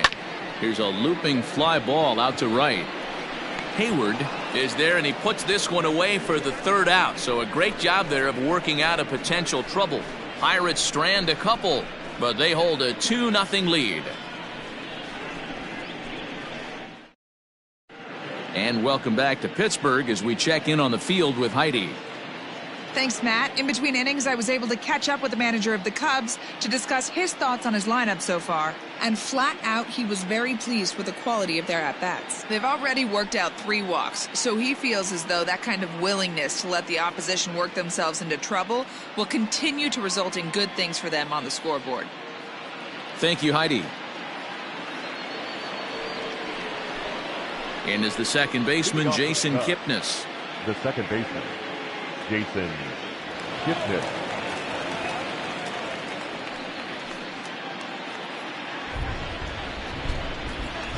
First delivery to him on the way. Sent in the air out to straightaway central. Center fielder giving chase, and he tracks it down. Nice play for the first out. Now batting, the pitcher, Tyler Chatwood. Next to hit will be the pitcher, Tyler Chatwood. He successfully laid down a sac bunt in his last plate appearance. And not easy to do in today's game. High velocity, exploding breaking stuff. He executed that sac bunt perfectly. Good fastball down around the knees there, taken for a strike. And some action now in the Pirates bullpen. They've got a lefty and a right-hander up to throw.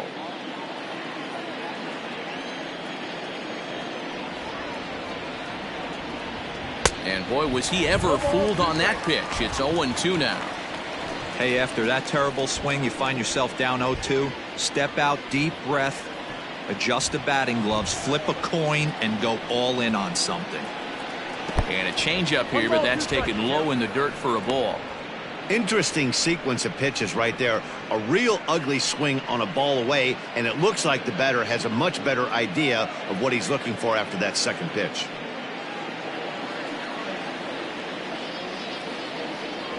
The 1-2.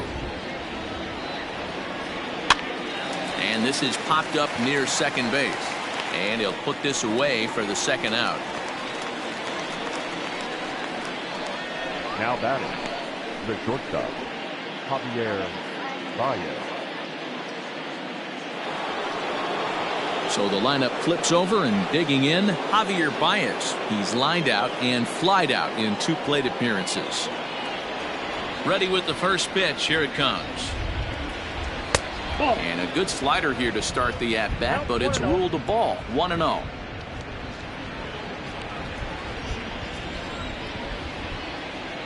Here it comes. 2-0.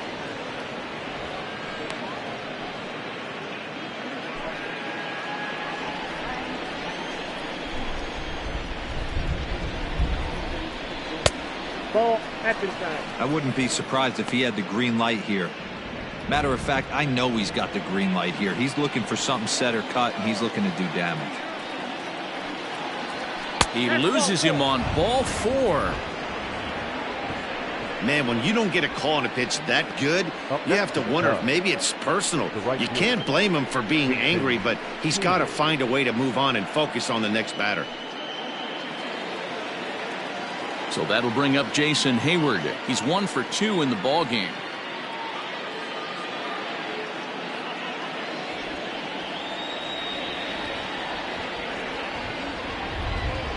First pitch of the at-bat on its way. 0-1, no strike.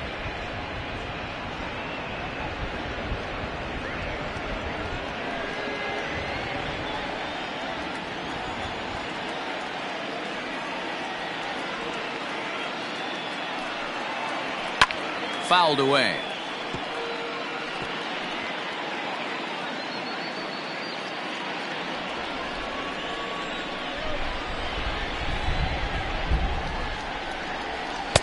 No offer on that one. 2 balls and a strike.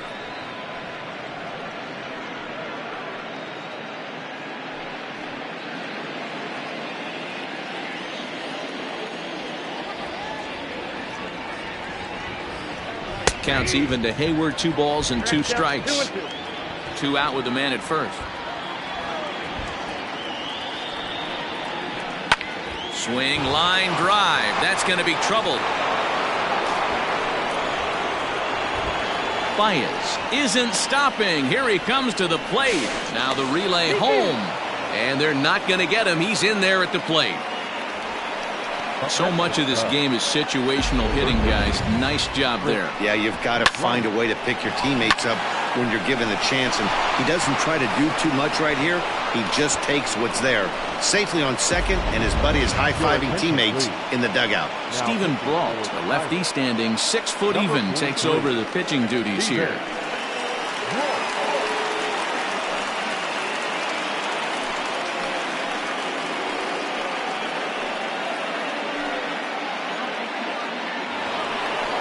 Chris Bryant will be his first assignment upon entering, as he'll bat with the runner in scoring position here and 2 away.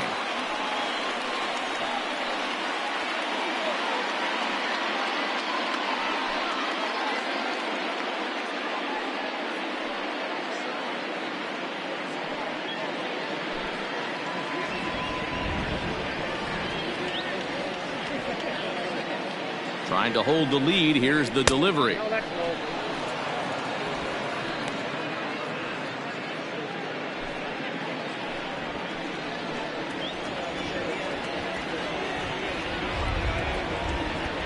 Ready with the 1-0.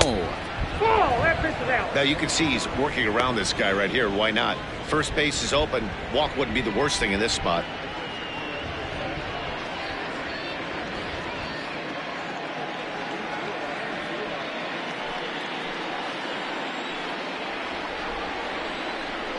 The 2-0 pitch. 3-0 now. There's absolutely no need to challenge him in this situation right here. Do yourself a favor, be smart, nibble a little bit, maybe use his aggressiveness against himself.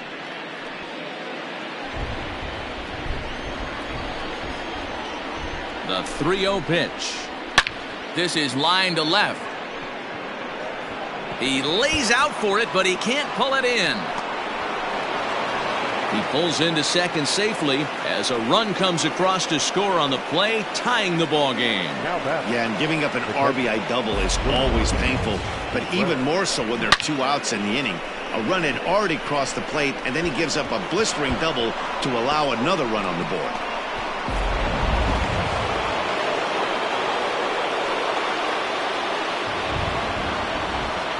Next to hit will be Wilson Contreras as he looks at a fastball that misses off the plate for ball 1. 0 for 2 for him to this point.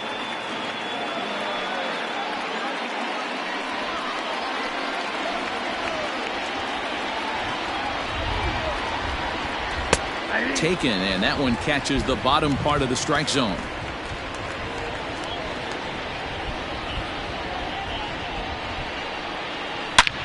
High in the air and deep to straightaway left. Left fielder looking up to the track, to the wall, and they take the lead. It's gone.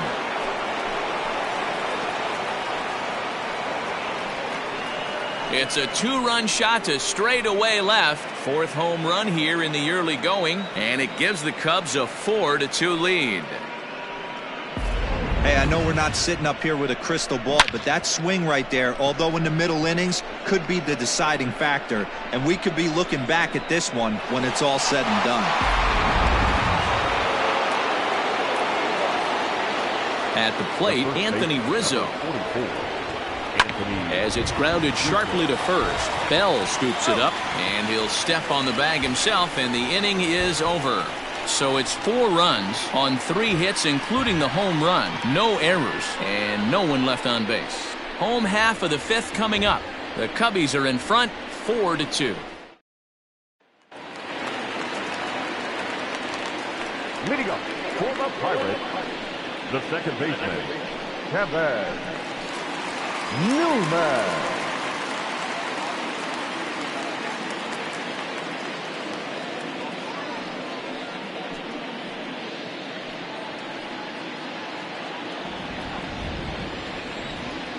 First pitch coming. Here it is. Line shot to first, and there's one away. Now batting, left fielder, Adam Frazier. So here's Adam Frazier. He was sat down on strikes in his last at-bat. The pitch. Sends that one out of play for strike 1.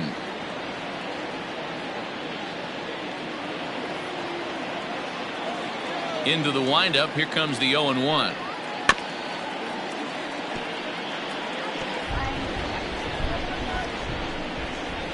(4-2) our score here as we play inning number 5.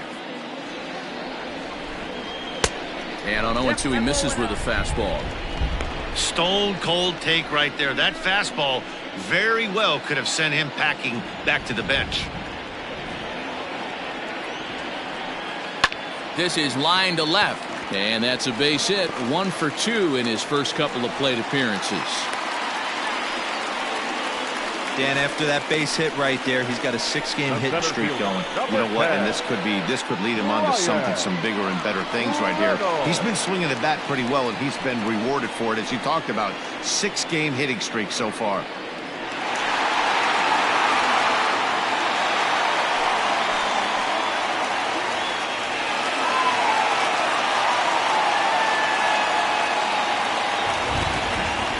First pitch of the at-bat.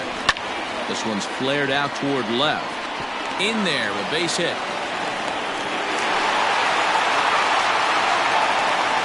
The first baseman, number 55.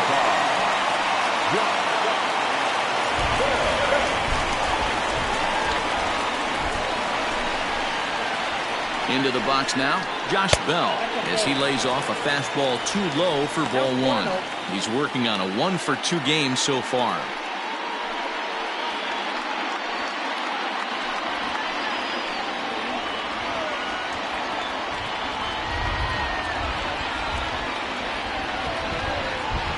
Count of 1-1 to the Pirates' first baseman.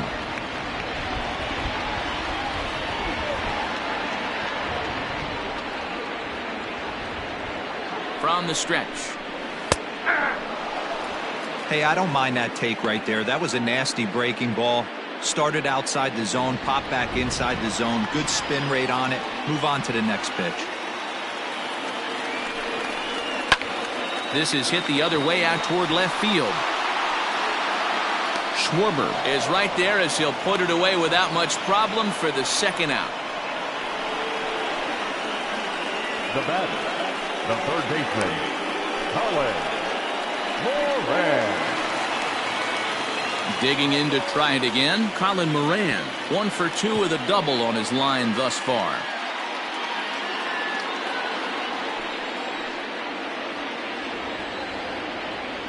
First pitch of the at-bat. Strike 1 to start the at-bat.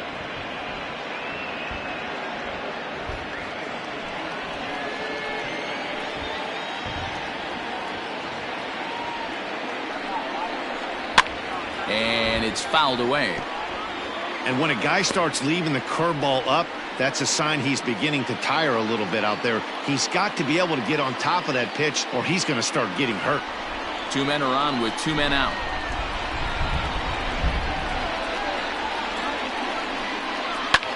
This is lifted out to left. And the 2-out threat will not come to pass as the inning is over. So it's no runs on 2 hits, no errors, and 2 men left stranded. 5 innings complete. The Cubs lead this one 4-2. New inning set to get underway, and that'll bring up the left-handed hitting Kyle Schwarber. Kyle Schwarber. First pitch of the at-bat on its way. They'll try and entice him with a high fastball, but he wouldn't commit. It's ball one. Now it looks like a right-hander's up and throwing in the Pittsburgh bullpen.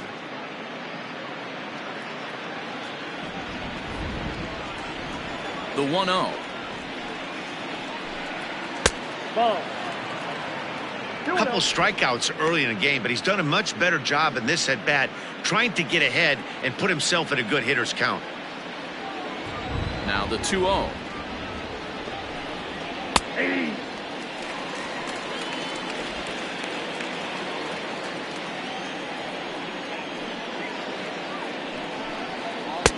Strike two called, and it's even at 2. 2-2 now.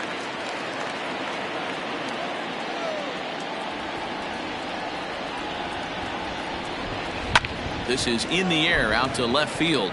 Left fielder giving chase. He's there and records the first out.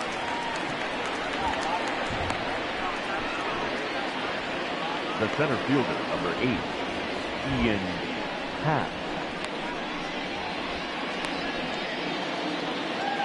Into the box, Ian Happ, 1 for 2. He singled and struck out in 2 trips. Ready with the first pitch. Here it comes. Aye.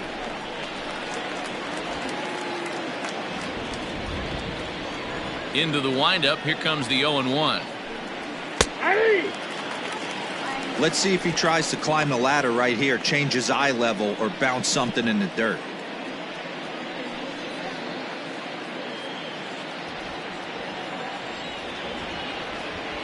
Into the windup. Here comes the 0-2 pitch.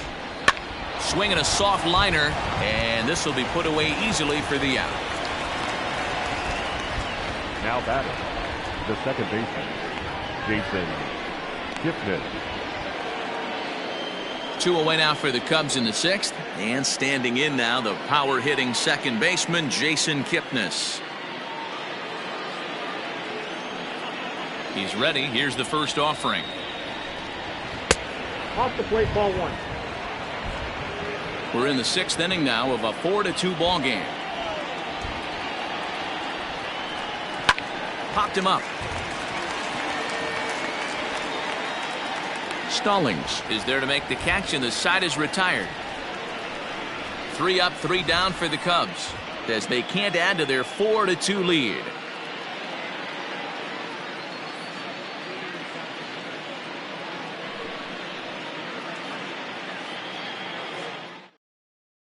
Alec Mills enters to do the pitching in the bottom of the 6th.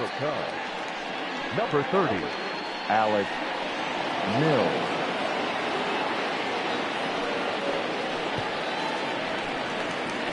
Bottom of the 6th inning now, and the left-handed hitting outfielder Gregory Polanco bats next. Gregory Polanco.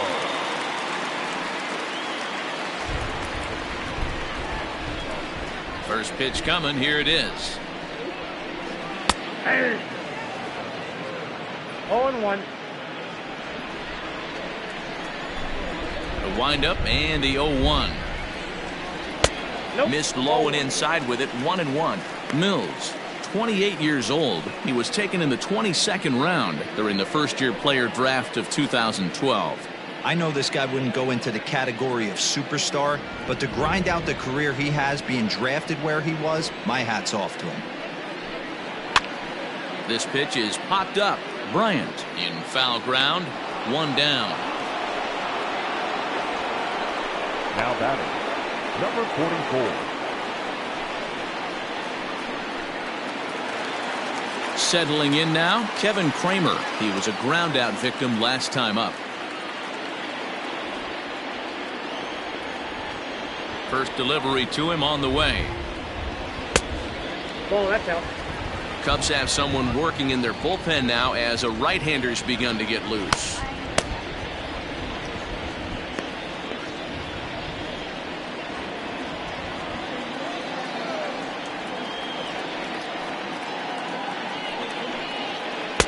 A ball and a strike. Bases are empty, one man out.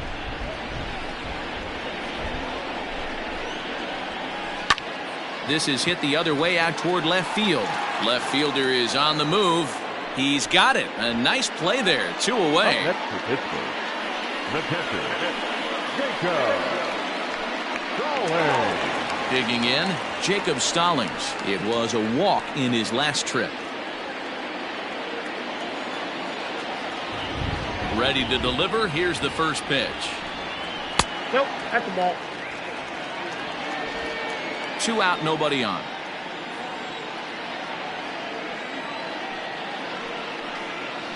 And a breaking ball falls in there for a strike. It's 1-1.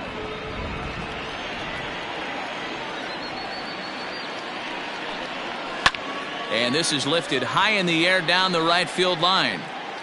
And he will get there to make the running play, and that will end the inning. 1, 2, 3 go the Pirates. They trail it here 4-2.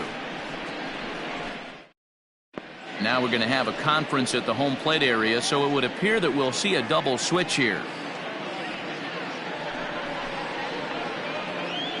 Kyle Crick will come on to pitch now as he'll move into the 8th spot in the lineup on the double switch here. Now pitching. Luke Maley will also come on now as he'll move into the pitcher's number 9 hold in the order here on that double switch. Nico Horner is up off the bench as he'll pinch hit here to start inning number 7.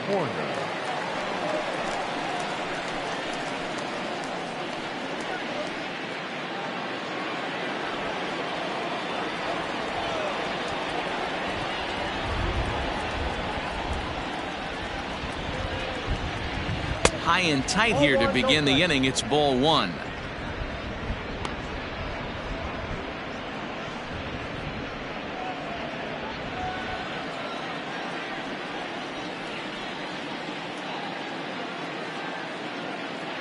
The 1-0 home is taken for ball 2.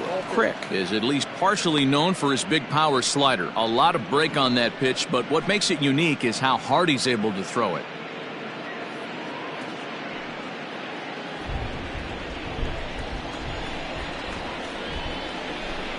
2-0 count. The pitch.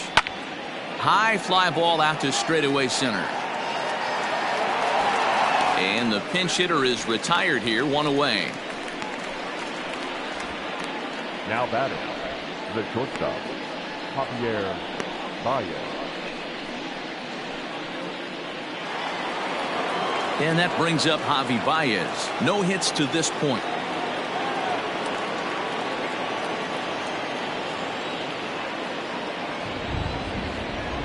Here's the first pitch to him.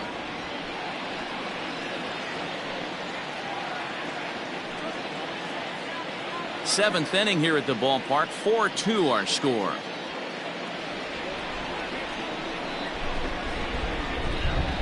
One ball and 1 strike to the Cubs leadoff batter.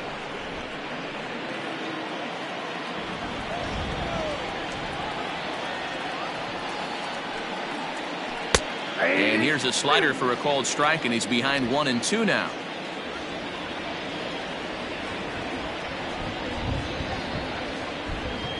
Now here's the pitch. Heading out towards shallow right. Polanco coming on. He gets there and makes a fine running play for the second out. Now batting, the right fielder, Jason Hayward. Stepping in, Jason Hayward. He'll try to follow up the double in his last at-bat with another big hit right here.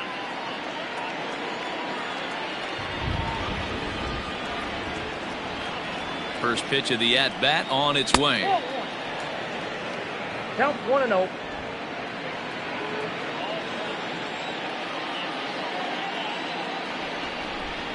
The set and the 1-0 pitch. Hey!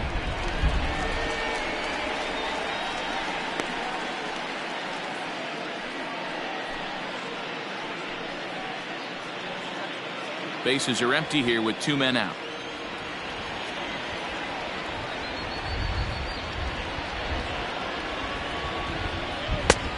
Well above the letters with the fastball that time.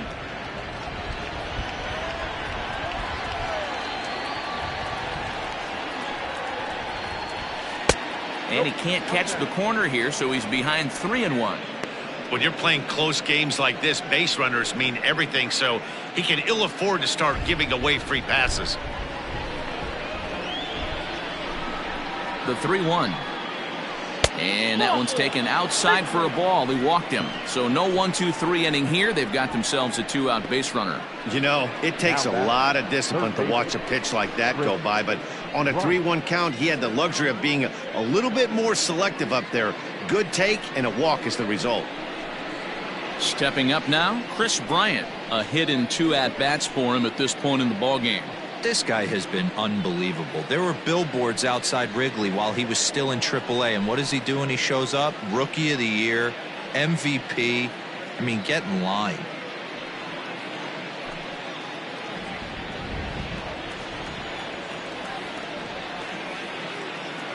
First pitch coming. Here it is. In there, and it's 0-1.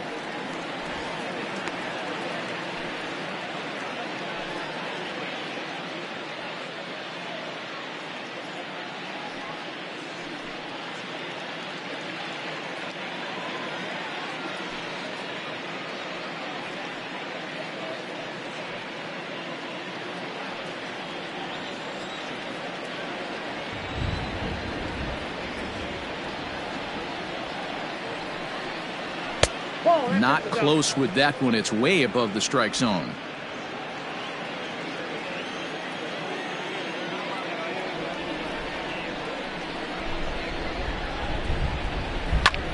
This is hit high in the air out toward left center. And as it turns out, the 2-out walk doesn't come around to haunt him as that ends the inning. Cubs strand 1, but they still lead this one 4-2.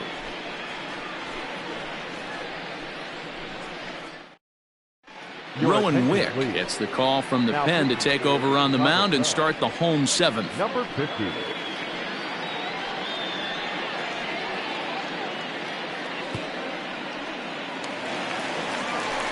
Here's the catcher, Luke Maile. He's newly entered into the ballgame, so this will be his first trip to the plate here in inning number 7.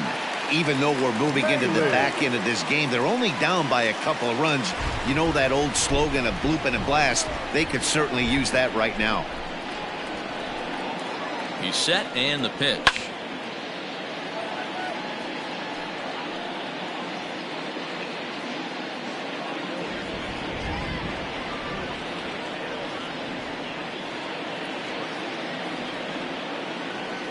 Here's the 0-1 pitch. I got 1 ball, 1 strike.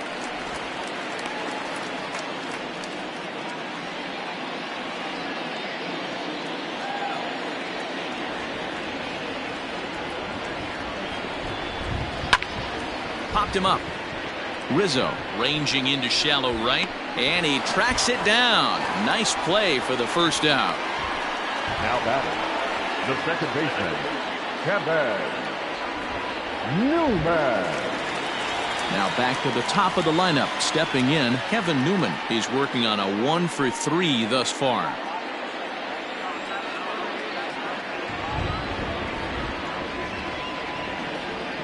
Ready with the first pitch. Here it comes. At the ball. Ball 1, no strike.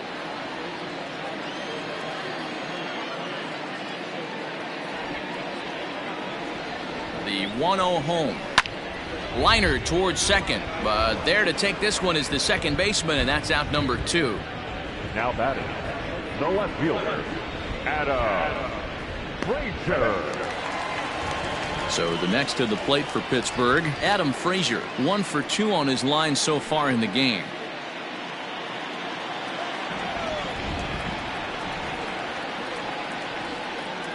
First pitch of the at-bat. Fastball runs a bit inside here. It's 1-0.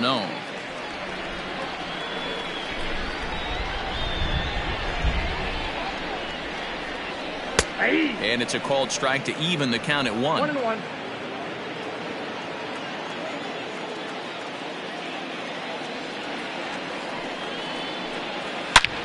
And he gets around on one and hits it high and deep to straightaway right. Boom goes the dynamite.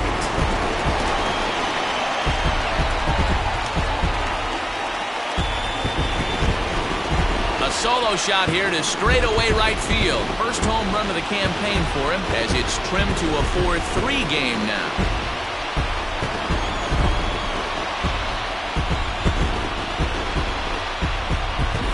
Yeah, you could see he just made a mistake. He was cruising in the 7th, getting the first 2 outs, but then he offered up one that caught a little bit too much of the plate. This one got up and out of here, ruining what looked like a good appearance out of the bullpen. The batter, the center fielder, Reynolds. Standing in now, Brian Reynolds. He offers at it and hits it in the air to left. And that'll get down for a base hit. So the 2-out hit keeps the inning hot and brings in Josh Bell. Hey, Dero, not a bad night. 3 singles, but hey, you'll take 3 for 4 every day of the week. Yeah, in today's day and age, Dan, where everything's a homer, a walk, or a strikeout, it's refreshing to see this guy throw out 3 base hits. To the plate now, Josh Bell. As he'll wait out a breaking pitch here that finds the zone for strike 1. Hey, I know the tying run's at first right here, but if the pitcher on the mound executes, keeps the ball in play, I think good things are going to happen.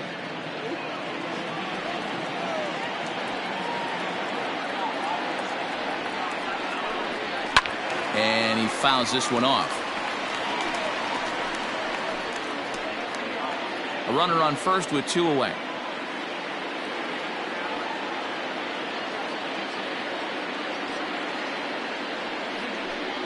And he'll try to hold up in time, but to no avail as he went around and the inning is over. Bucks draw a bit closer on this solo home run. 7 complete here tonight. It's now a 4-3 ball game.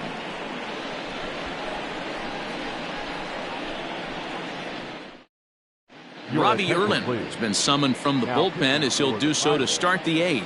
Number 72, Robbie Erlin.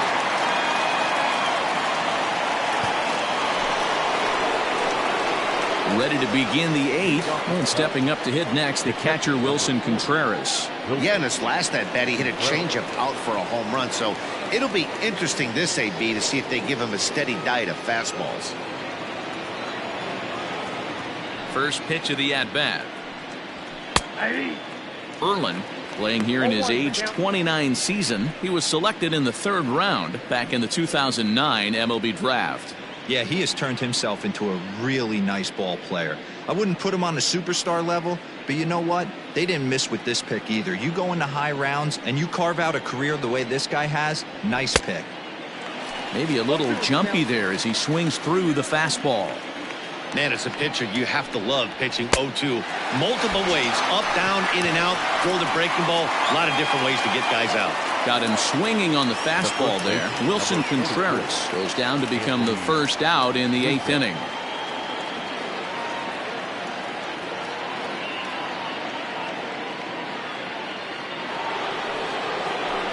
Now batting, Anthony Rizzo. He was retired via the ground ball last time up.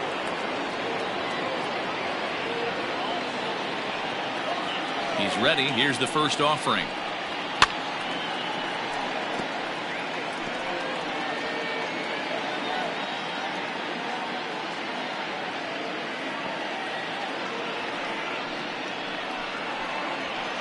And he misses with it, 1-1. Tough spot in the game right here. You have a very close call that doesn't go your way. This is when you have to really regroup as a pitcher and go out there and try to make quality pitches. The 1-1 home. Outside, that's a ball. Those were 2 great executed pitches right there away from this batter. He can hurt you in a heartbeat. I don't think anything's going to leak out over the heart of the plate. Now the 2-1 pitch. Swing and a line drive, but just fouls as he just misses extra bases. Into the windup. Here comes the 2-2 pitch. And they're working the outer half here, but that one's wide for ball 3.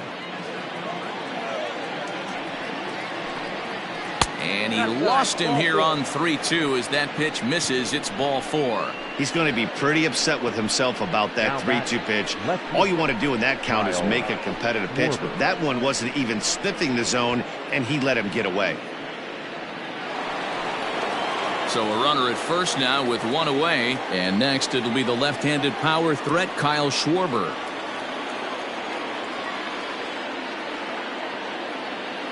As a look, now the pitch. Ball one.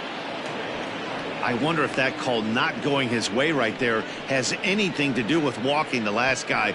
We all know umpires don't give you much on the corners if you're not throwing strikes consistently.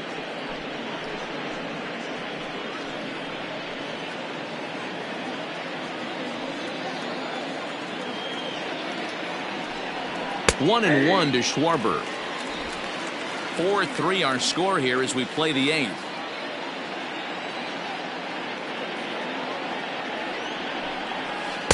In for a strike, and he jumps ahead 1-2 now.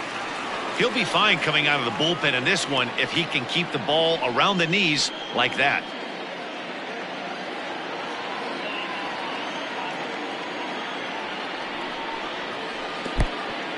And this one's in the dirt. And a good idea to hang close at first as he'll make it back easily.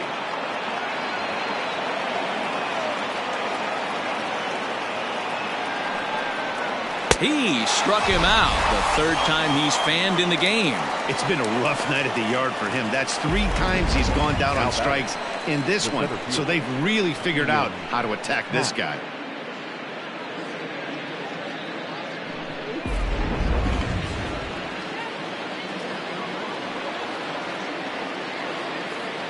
Stepping in now, Ian Happ, as he'll take a look at ball 1. He's got a hit in 3 at-bats to this point.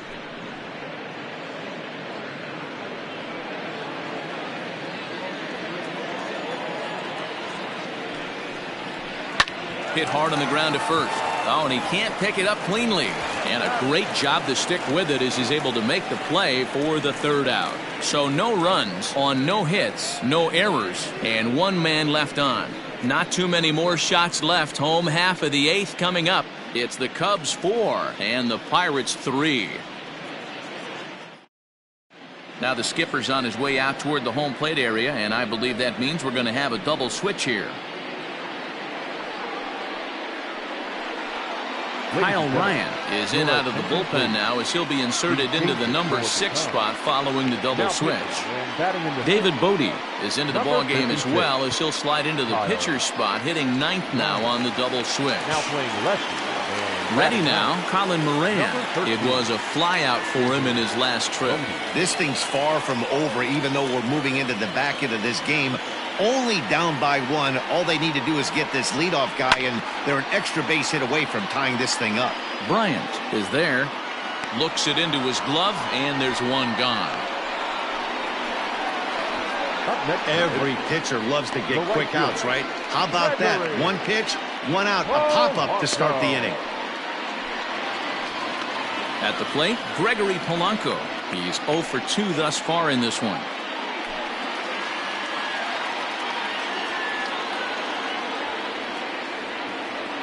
Here's the first pitch to him. Lifted the other way to left center.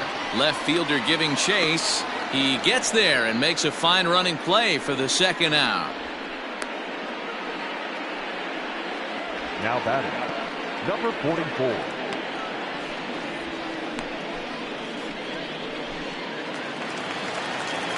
So coming to the plate, Kevin Kramer. It was a flyout for him in his last trip.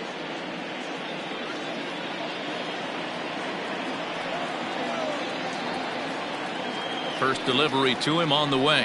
And this one's not close. It's in the dirt for ball 1. Now action in the bullpen as their closer starts to get loose out there.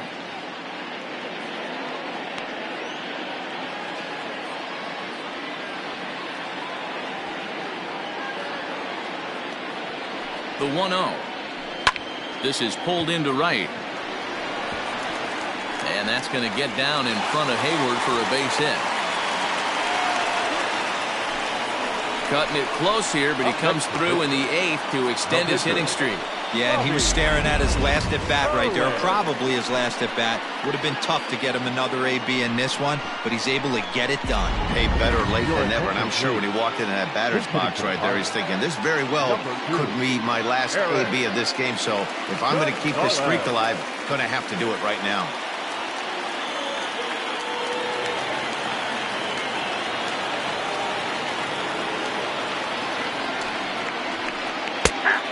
strike called at the knees. 0-1.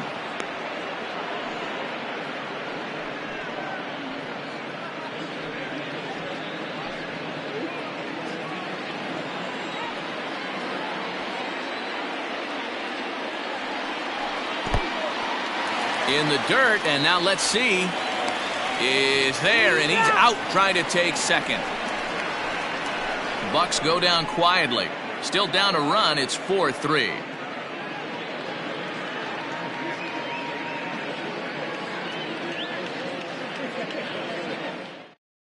Now we're going to have a conference at the home plate area, so it would appear that we'll see a double switch here.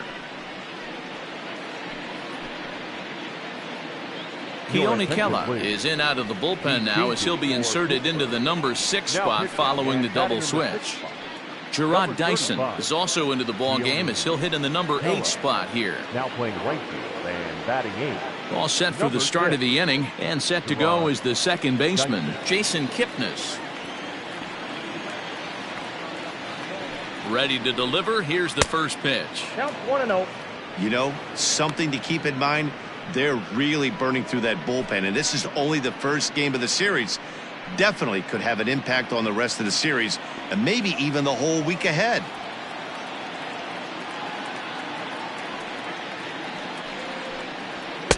Sneaks a fastball by him at the letters. It's 1-1.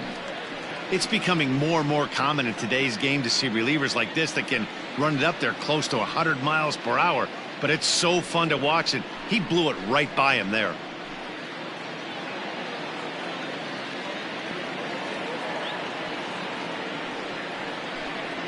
And he'll try to hold back on the pitch inside, but he pretty clearly broke the plane that time. It's strike 2.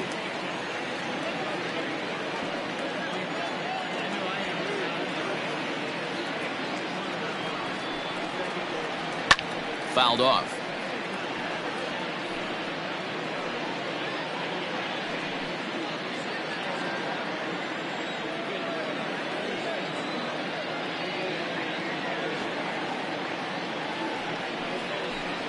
Now a fastball up around the shoulders, but it's strike 3 called, and a questionable first out of the inning. Coming to the plate now, David Bodie, and he's definitely off to a fast start in the early part of the season. He's set. Here it comes. Oh, and that one slung through the strike zone that time at 98. 0-1.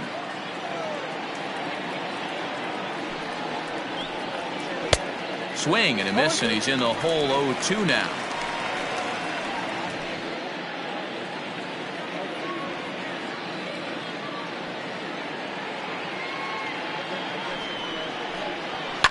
Fouled away.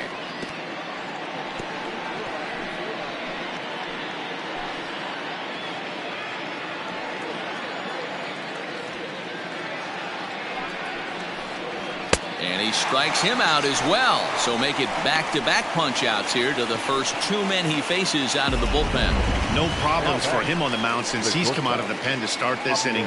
That's back-to-back Ks, and he's making it look pretty easy. This has the makings of a good outing so far.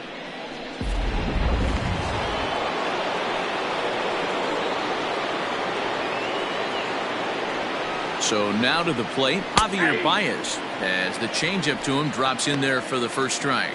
He could really use a knock here. 0 for 3 in the game so far.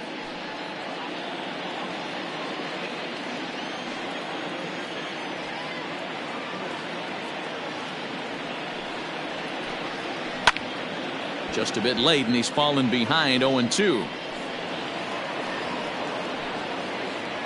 1-run game here in the top of the 9th.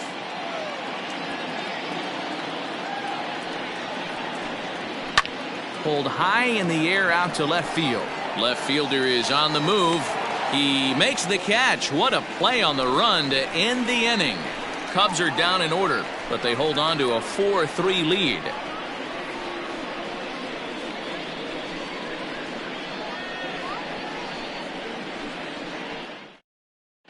Dan Winkler enters the game to finish this one off here in the bottom of the 9th. For Chicago, number 43, Dan Winkler.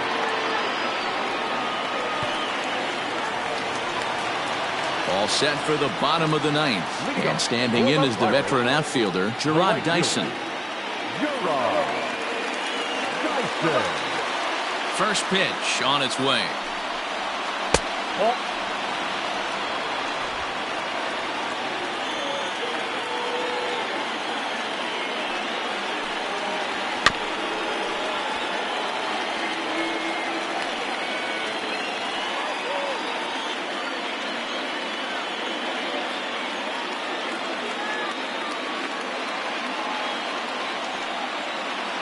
From the windup, the 1-1 pitch.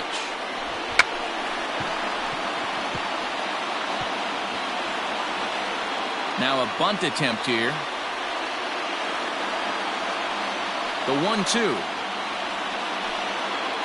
is a wave and a miss. He struck him out. This is a pitch I think we'll see a lot from him in this game. The cutter darting in on the hitters in the opposite batter's box. It can be a real effective pitch when it's located well, and that one was right there.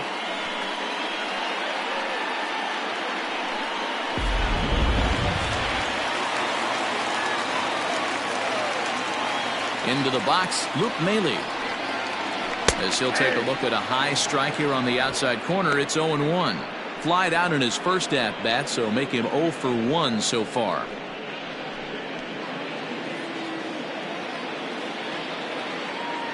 The windup and the 0-1. And that misses 1-1.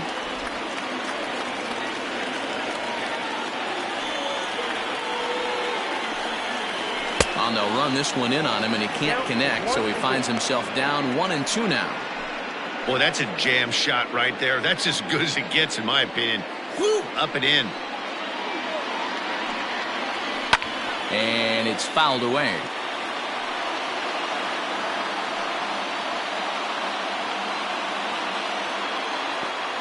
The next 1-2 pitch. Line to the right side, but foul.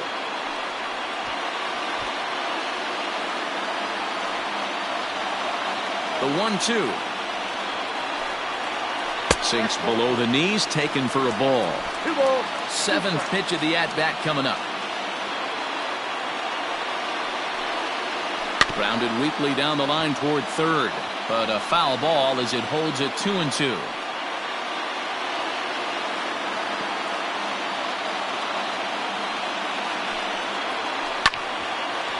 But this is going to be a foul ball as that keeps things at 2-2.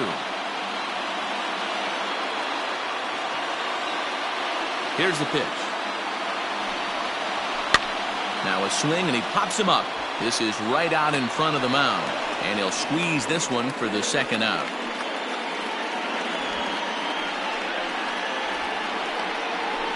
The batter, the second baseman, Kevin. Ready for another shot now. Kevin Newman hit the ball pretty well in his last at-bat, but it resulted in a line out. Yeah, pretty unlucky right there, Matty. Squared up a fastball nicely, and that's all you can do. You just want to be on time for the heater, and he's prepared for this next AB.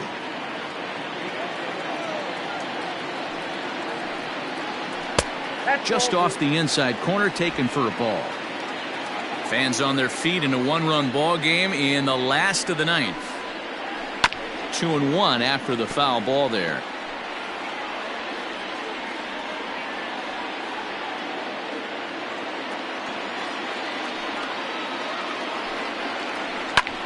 Popped him up.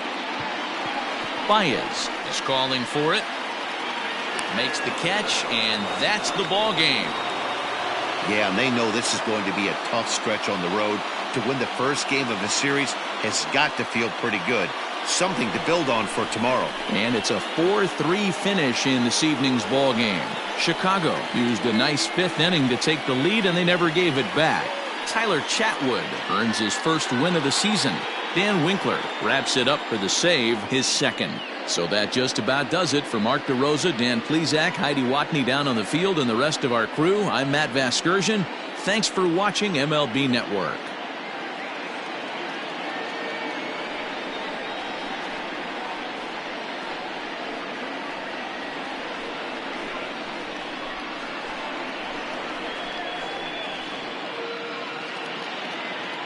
Here now is the final line score tonight.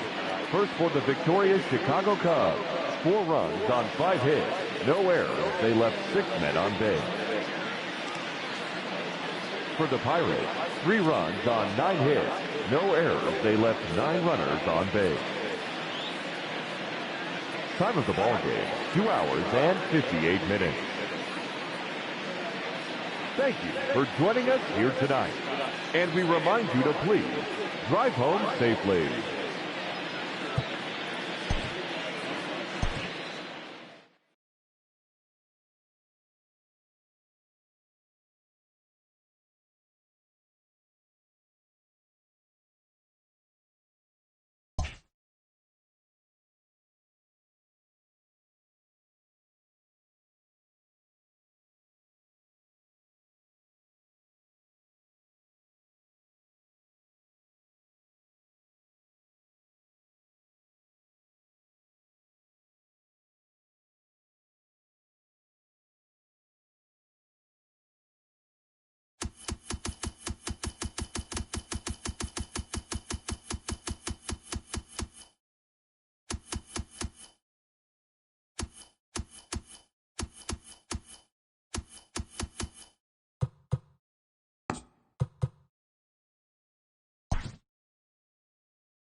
Welcome, everyone. Let's jump right in and revisit the news and events from Monday. In the AL Central, the Indians defeated the Twins in the Twin Cities 2-1. The White Sox got 12 hits in this one as they took down the visiting Mariners 6-2.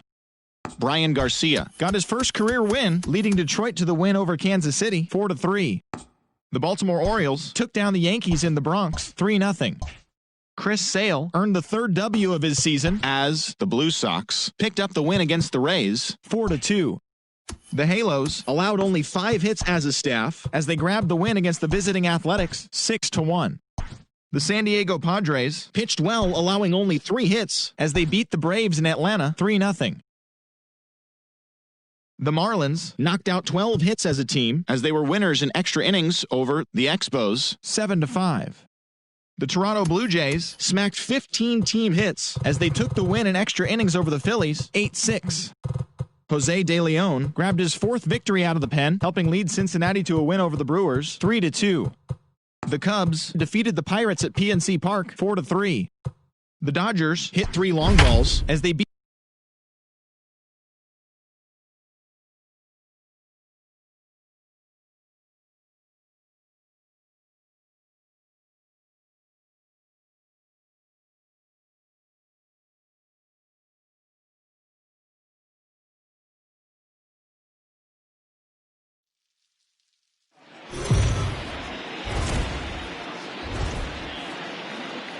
It figures to be a wet one, but we'll have baseball for you on MLB Network nonetheless. Tonight, Game 2 of this 3-game series between the Miami Marlins and the Expos. Looking forward to this matchup, and it's next on MLB Network.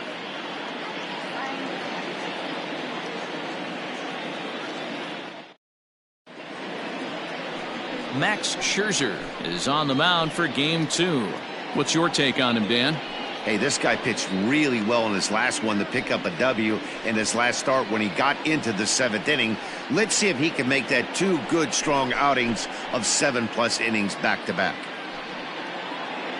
Now at the plate, Jonathan Villar. He'll get us started in this one under the lights. The second baseman, Jonathan Villar. First offering on its way. And a slider gets away from him here as it just about got him in the ankle. Fellas, you take a look at our homestanding ball club as they come into this one tonight. They come in the midst of a stretch where they've dropped 6 of their last 9. Yeah, Matty V. Hey, D-Ro, talk about a team that's scuffling right now. I had a chance to talk to the manager before the game. He's not happy. The players aren't happy. Yeah, and just a malaise has kind of come over this clubhouse. We had a chance, like you said, to walk through it a little bit. The boys are not jumping around. This is a big game today.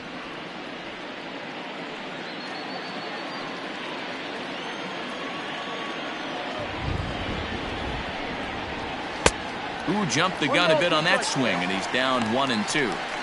Not much you're going to do with that pitch right there. You have to catch it out front before it even breaks, and even if you do that, it's a tough pitch to keep fair.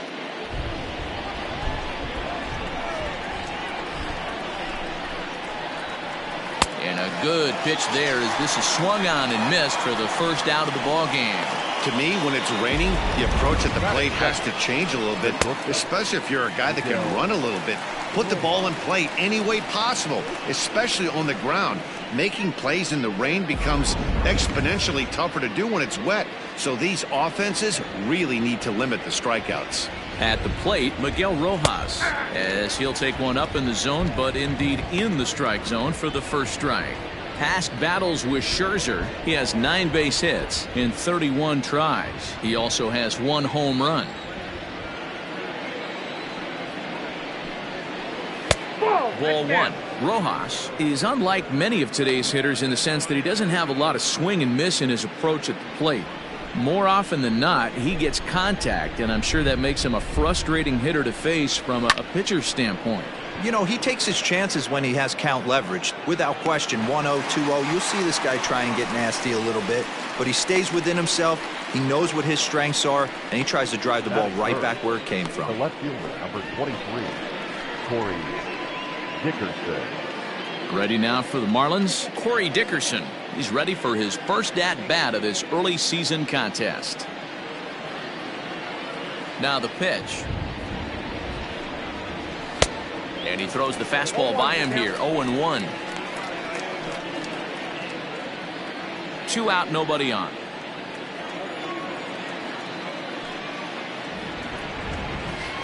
And there's ball 1. You know he wants that on the mound, especially if it would have made the count 0-2. Didn't get it, though, so now you have to make another quality pitch on 1-1.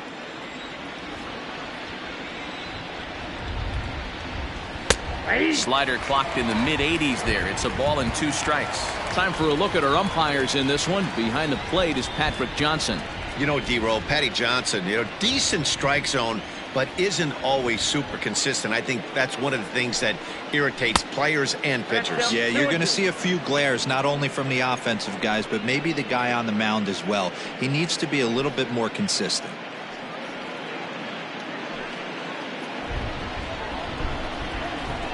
The 2-2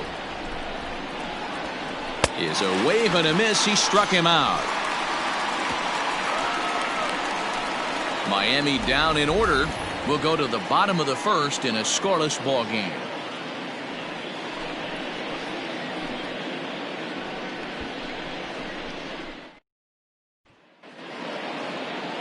Pablo Lopez gets the ball for Miami in this one. What do we need to know here, Danny? Yeah, Matt, his last start wasn't a particularly good one. Lasted 5 innings and ended up taking the loss. He's a much better pitcher than that, and I think he's looking to at least, hopefully, pitch into the 6th or 7th inning in this one. Now in the box, Trey Turner. He'll lead things off here in the bottom half of the first. The shortstop, Trey. Here's the pitch. Turner. Guys, this Marlins ball club, as they begin play here tonight, well, they come in fresh off a victory last time out, but they've had a rough go of it of late as they've lost 7 of their last 9 games. Yeah, Matty, this road trip's been a little bit of a struggle for this team. First 4 games, they find themselves 1-3, haven't played particularly well. They'll find a way to regroup. They have to find a way to play a little bit more fundamentally sound. Start there first. You know, on a cold night like this, I think you're going to see him continue to elevate pitches and let these guys just fly out to the warning track.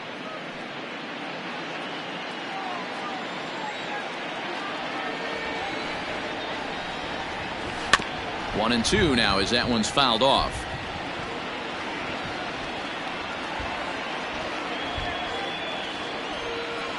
The pitch. Lifted into the air to shallow center. And that's in there, base hit. Hey, you want to be the team on the attack, without question. In the bottom of the first, starting it off with a leadoff single gets everyone in your dugout going.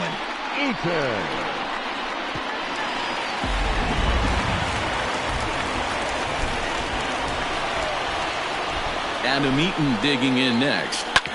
He swings and grounds it to short. Over to VR. On to first, and they turn the double play. Batting first, the second baseman, Howie Kendrick. Here's Howie Kendrick. No one on base for him after the double play. Yeah, Matt, that 2-ball really changed the complexion of this inning. It looked like the middle of the order was going to have a chance to get a big hit with some ducks on the pond, but now they just have to try and get a 2-out rally started.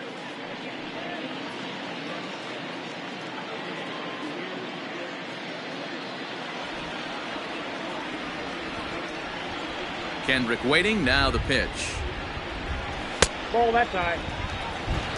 Bases are empty here with 2 men out. Went about halfway there, but it's a called strike regardless.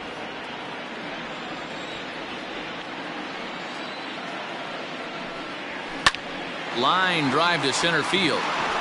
Oh, and this kicks right off of him.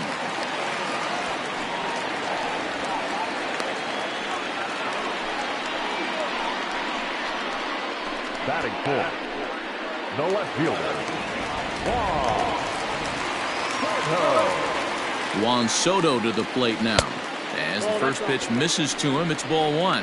And he's definitely off to a fast start in the early part of the season.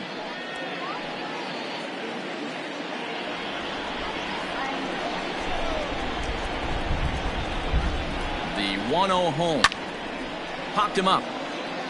Alfaro shading to his right. And that ends the inning. An inning in the books, scoreless on MLB Network. Well, there is some weather in the area here in D.C. as we begin the second, and for more on that, here's Heidi Watney. Well, Matt, there is precipitation in the forecast, but talking with some of the grounds crew here before the game, they said they don't think it will have a significant impact as we move forward. We can't expect a light sprinkle, but there shouldn't be any stoppages in play. Okay, thank you, Heidi. We'll hope that's true. And guys, what's the toughest thing about playing in damp conditions like this? I'm going to be honest with you, Matty. If it stays like this, not a problem. It's just a nuisance. Yeah, the ball might be a little damp, throwing it across to first base. Might have to gather yourself a little bit more, but this weather won't affect anything.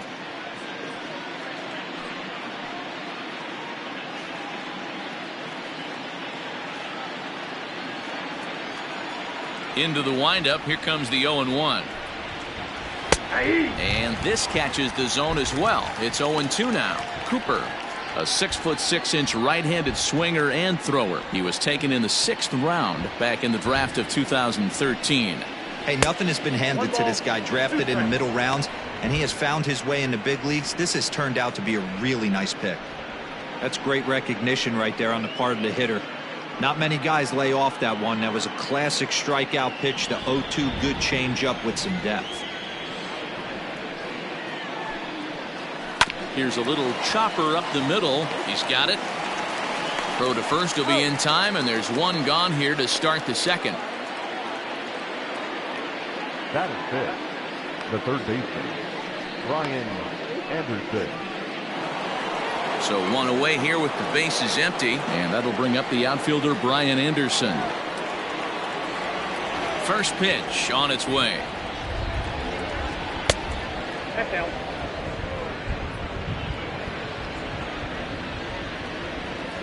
The 1-0.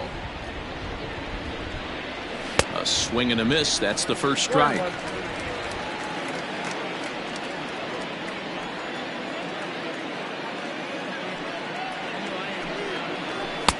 And he pumps the fastball by him here. 1-2 now.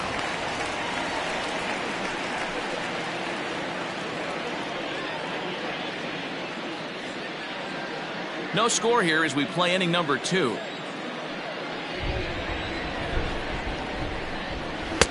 And they come inside with the fastball, but it misses here, and it's back to 2-2.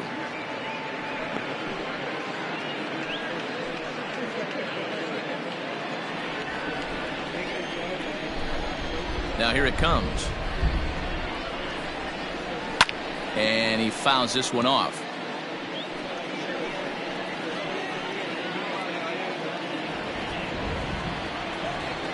Ready with another 2-2.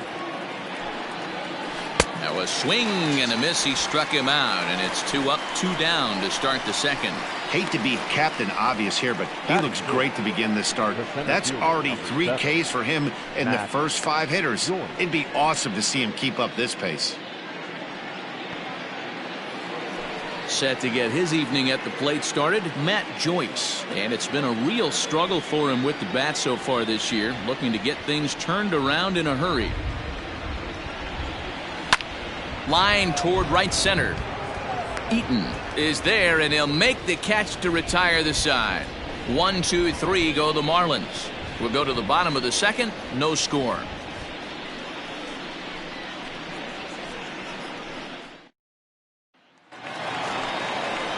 Last half of the second set to go, and in steps the lefty power threat Eric Thames.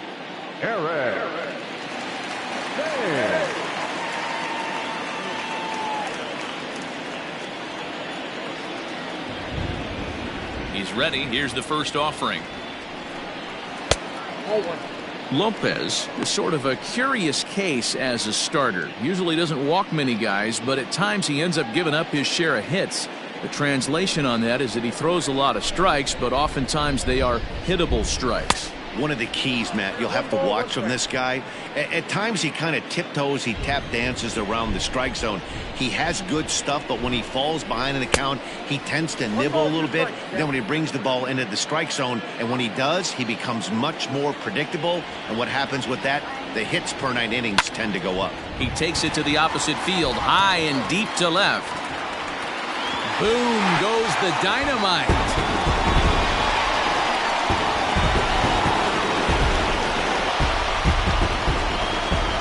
A solo shot here to left. Second home run early in the year. As they get on the board first, it's 1-0.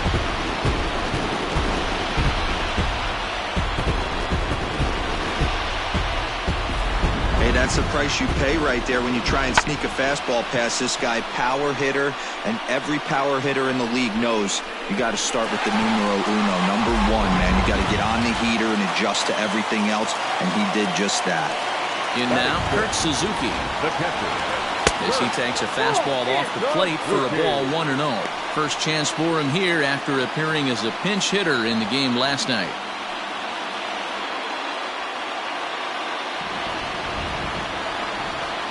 The 1-0 home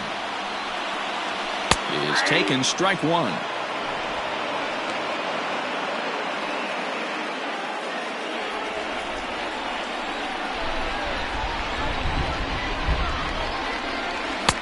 Swing and a miss as he pulled the string on him. 1-2. Bases are empty here, nobody out. Now a curveball ripped down the left field line. That's a fair ball. He takes the turn and heads for second. And he's going to get to second now with nobody out. Not really much the pitcher can do about that one. He put the ball down in the zone where he wanted it, but it was just a solid piece of hitting. Goes down and gets it and pulls it into the corner for extra bases. Yeah, as you know, Dan, sometimes the hitter just wins. Here now is Asdrubal Cabrera as he pops the first pitch foul behind the plate. He's ready for his first at-bat of this early season contest.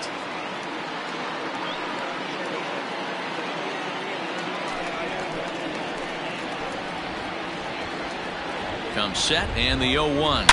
He pulls this one high and deep to right center field.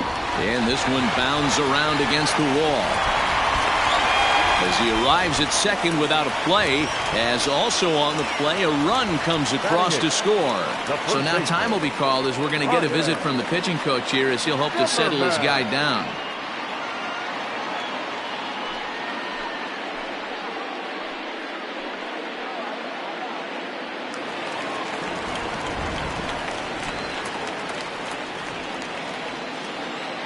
Here's Ryan Zimmerman now, as he will take strike 1 on the fastball here. No balls and a strike. Zimmerman, or just simply Zim, he's currently on a 1-year deal, so he stands to be a free agent at the end of this season.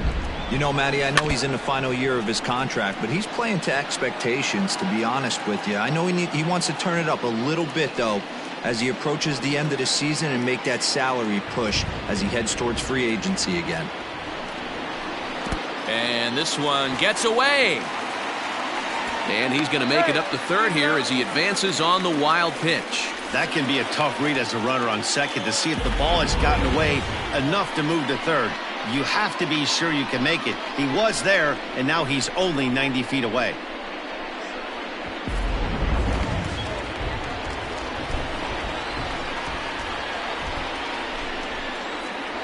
The 1-2.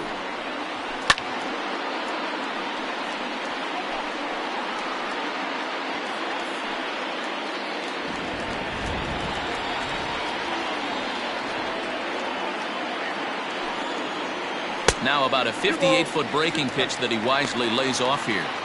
Well, I'll tell you, if he wants to turn things around, that pitch is one he's going to have to start locating a lot better.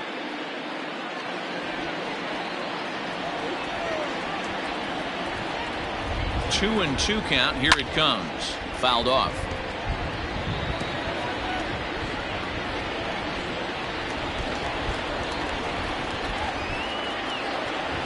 Here's another 2-2. Hit the other way out toward right field. Right fielder giving chase. Makes the catch, but the runner from third breaks for home. And that'll bring home run number 3. It's now a 3-0 cushion. One of the things you want to do as an offense, right, is stay fundamental and keep pushing. A great job there. Sac fly pushes the third run across in this inning. So the bases are empty with one man gone. And that'll bring up one of the better hitting pitchers in Max Scherzer. Ready with the first pitch. Here it comes.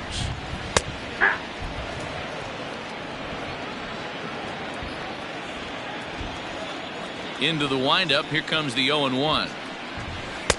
And a curveball that he didn't get on top of there. It's 1-1.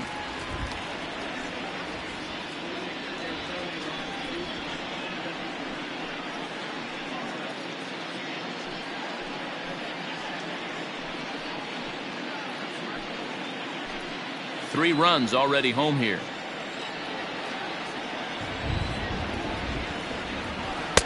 And he takes ball 2, and it's 2-1.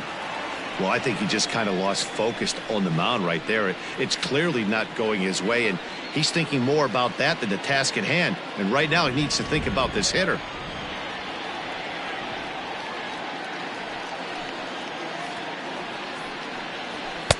Here's a big swing and a miss on the fastball. 2-2. Hey, that's the modern game right now. North-south. Elevate that high fastball and bury stuff in the dirt. Completely different from the east-west we came up playing.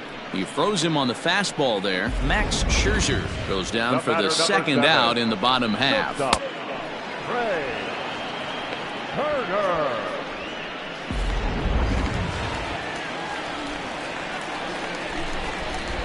The speedy Trey Turner digs in now as he looks at a fastball that's in there for strike 1. Second at bat here. He reached via a single to lead off the home first.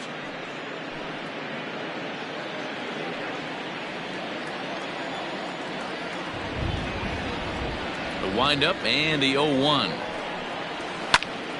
Popped him up. Alfaro waits on it, and that retires the side. So 3 runs on 3 hits, including the home run. No errors and no one left. We'll go now to the top of the third. Montreal is out in front 3-0.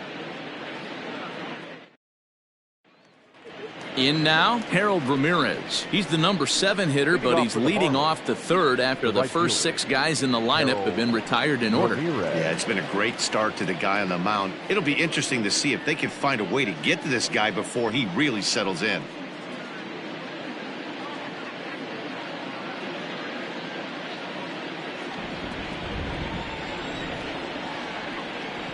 Now here's the pitch.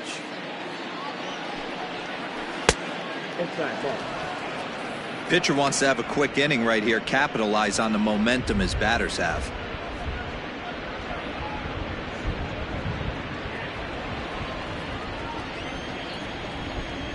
The windup and the 1-0 pitch.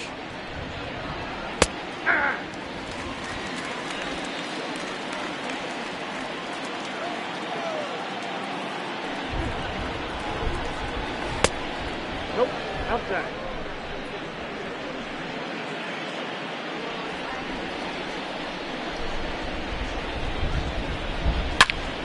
Two balls and two strikes now.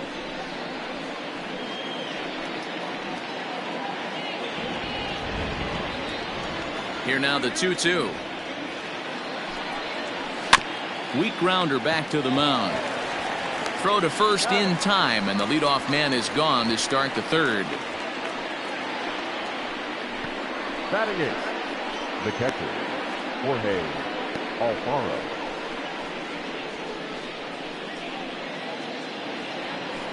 Stepping into the box, Jorge Alfaro. First shot for him here. 2 hits in 5 trips a night ago. Now here's the pitch.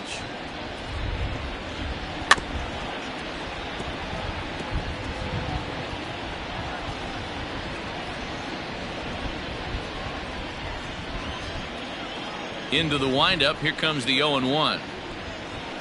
That's over, but low. It's a ball and a strike. Marlins are still on the lookout for their first hit of the ball game. And he misses. 2-1. Big sweeping breaking ball right there. Good pitch, but if he wants to get him to swing at it, he'll have to bring it in a little bit closer to the strike zone.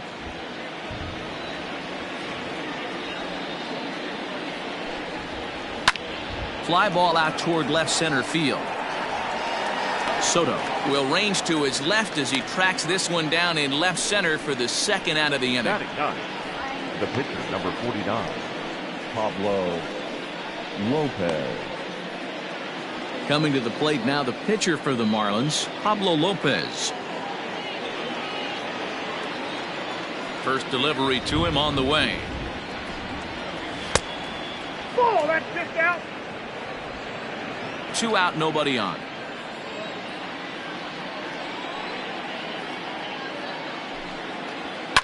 Fouled away.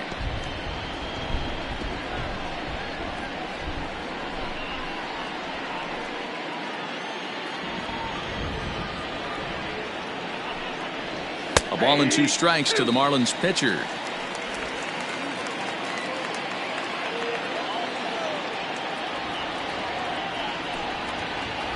Did a good job to shorten up and protect the plate, and he'll have another shot at it here.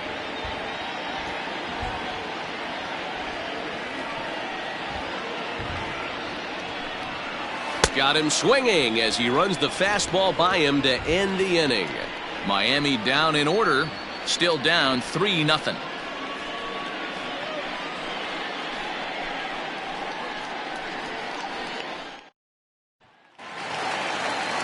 Bottom of the third now, and standing in is the veteran outfielder Adam Eaton.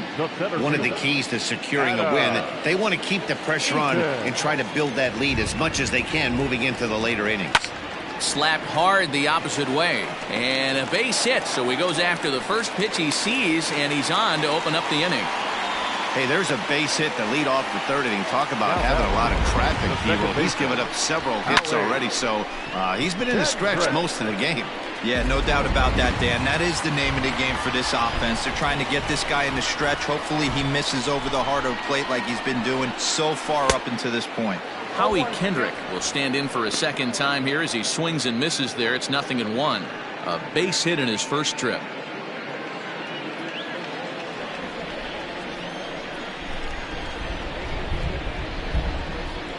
Ready with the 0-1.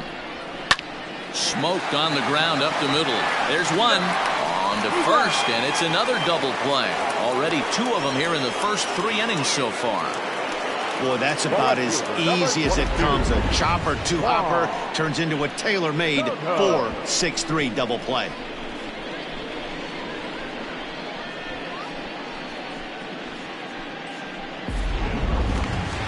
Next will be the cleanup hitter, Juan Soto. 0 for 1 for him here in this one. Infield in the overshift here. Now the pitch. High in the air down the right field line. And foul. Bases are empty here with 2 men out.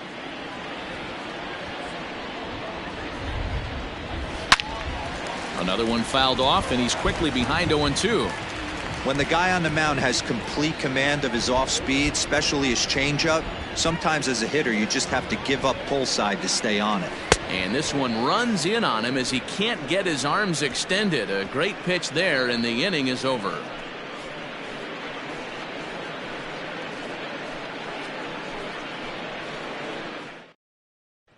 Up next from Miami, Jonathan Villar. Back to the top of the lineup as they're still looking for their first base runner in this one. No doubt about that, man. They've yet to figure this guy out on the mound. He's looked great so far. He has, but we'll see if this second trip through the order changes anything. Yeah, it'll be interesting to see what kind of adjustments these hitters are able to make in the middle innings of this game. Now here it comes. A curveball hit right back at him. And he'll flip on to first to record the out. So with one away, let's punch up the graphic and show you the pitch speed comparison for the two starters here in the fourth inning. And whoa, look at that for a top speed. 98 miles an hour. That man is flat dealing.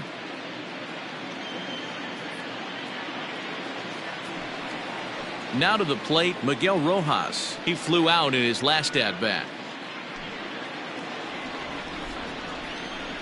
Ready with the first pitch. Here it comes.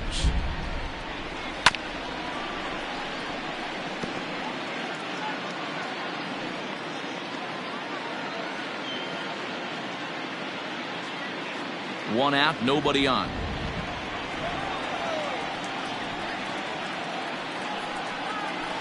This is hit high in the air out toward left center. Soto is there, and he makes the catch for the out.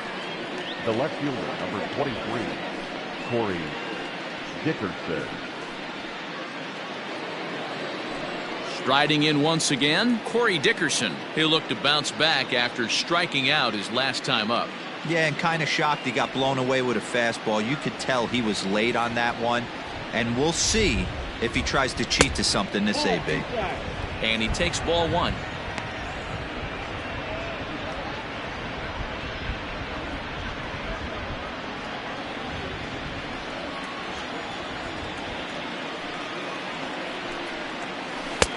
And that changeup makes him jump. A swing and a miss. No runs, no hits, and no errors in the game for the Marlins. Can't keep the weight back, and he falls behind 1-2.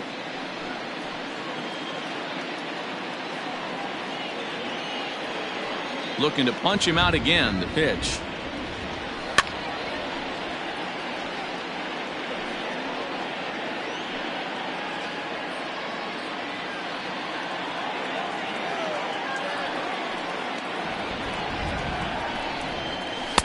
Just a bit high with the fastball, but didn't get the call. And you know what? Give this guy some credit up there, because this had the look of being a very quick inning. He's been able to stretch this at-bat out a little bit, and that's something that shouldn't go unnoticed. Won't commit on the slider. Good patience, and it's full 3-2. Hey, there's not a lot you can do with a slider breaking down and in unless you catch it way out front. I like the idea of taking it and making the pitcher bring you something a little more hittable. Good swing just a little early, and he'll see another payoff pitch. 2 out, nobody on.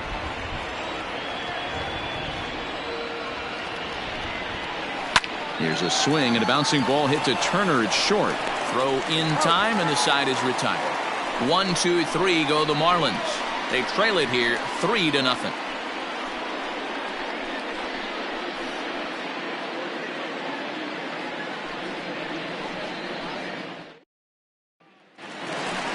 Now at the plate, Eric Thames. He went deep in his first at-bat. We'll see what he's got in store for us here. Yeah, Matt, that last one wasn't exactly a tape measure shot, but listen, a home run is a home run. I know a lot of pitchers, they call that a wall scraper in his last AB, but listen, it counts as a home run nonetheless. There's a first pitch curveball trying to come back to the outside corner. Didn't get it that time. It's ball 1.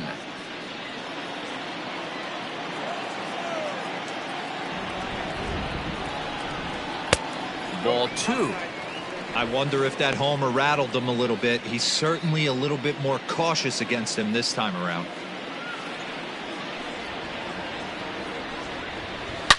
Driven deep at the wall. It is gone.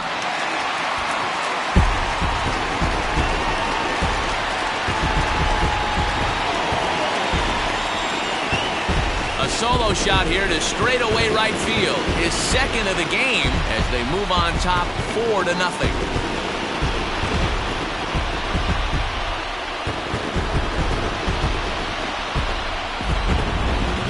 It wasn't exactly a majestic home run, but Showtrack tells us here that that ball was absolutely crushed. It left the bat at an incredible 116 miles an hour.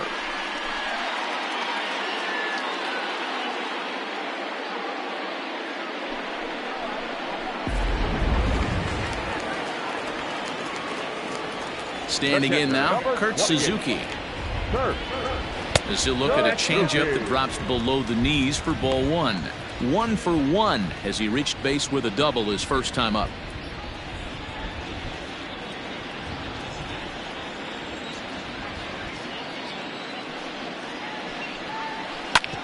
Hits this one hard the other way. On to first, so a good bounce back pitch there as he gets the ground ball for the first out. Now batting, the third baseman, Asdrubal Cabrera.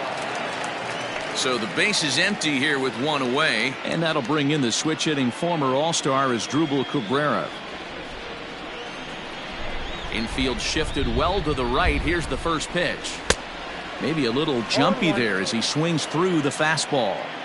Hey, it's been a little bit of a rough outing for this guy in this one so far. And one thing you can look at if you want to get really picky, less than 60% of his first pitches have been for strikes. Bases are empty, one man out. Out in front of that one, but he stays alive and will do it again on 0-2.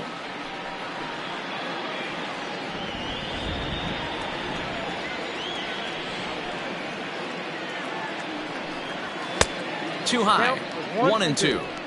If I'm in the box, you take a step out right here. Take a deep breath after that high fastball. You got to be leery of him burying something in the dirt. In the dirt, but swung on and missed. And the throw to first is there to record the second out.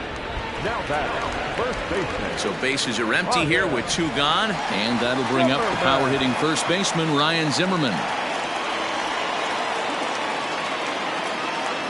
Here's the pitch. Breaking ball that time that misses out of the zone.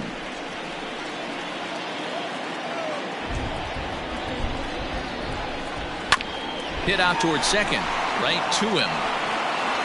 They'll whip this one to first in time, and that ends the inning. But add on one more as the solo shot stretches their lead even further. We're through 4. It's now a 4-0 ball game. And back in our nation's capital, before we get too much further on the field, let's check in with Heidi. Matt, during the commercial break, I had a chance to catch up with manager Don Mattingly about the Marlins' offensive production, and he was pretty blunt in saying they're just not having very good at-bats. They haven't had a single guy on base yet, so it's starting to feel a little desperate down here. But he said they've unfortunately just been faced with some really great pitching today. The key going forward is to find any way they can to get him out of his rhythm on the mound. Now, that may be a tall task, but they feel the little adjustments could lead to things turning around for them. All right, thanks, Heidi. Garrett Cooper. First pitch coming, here it is.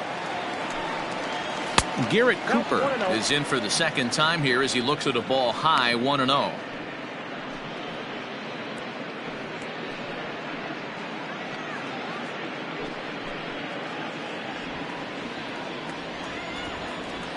Now the pitch. Now a good pitch on the inside part of the plate ties him up, and it's 1-1. Hey, I can understand this batter's frustration right here. He's trying to be aggressive and get something going for his team. They are getting shut out in the 5th inning, but that's exactly why they're getting shut out. You need to keyhole and stay on the attack and make this pitcher come in the middle of the plate.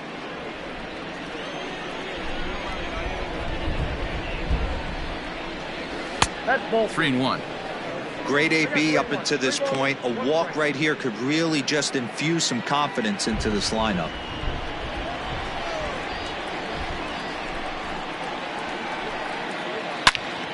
into the corner and slicing foul.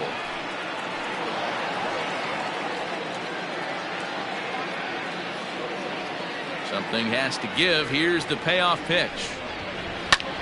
Hit hard on the ground to second. Oh, and he can't pick it up cleanly. And the fifth inning will start with a ground out, one away. Now batting, the third baseman, Brian Anderson. Standing in, Brian Anderson, looking to put the ball in play here. He went down on strikes in his first at-bat. Yeah, but it was a good changeup, Matty. Good arm action on that pitch. Look for him to try and stay back a little bit more. Let the ball get a little deeper. Don't be shocked if this pitcher tries to rush a heater right here. 1-0 the count.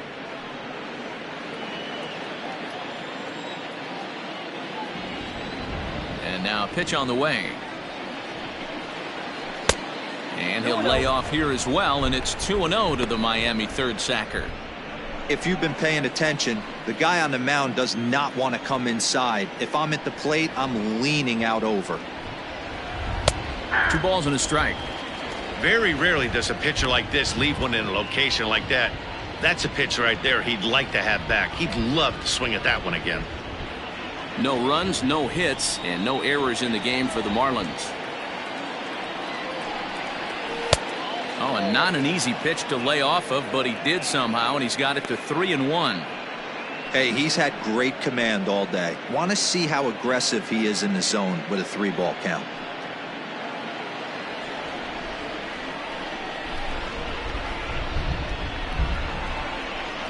And the perfect game will go by the wayside here as this pitch misses for ball 4.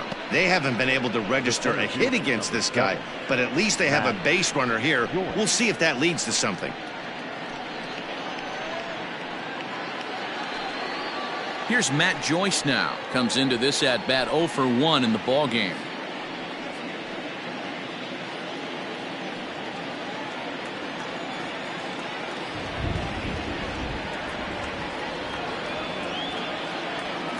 Ready with the first pitch. Here it comes. And a ball 1-0. 1-0.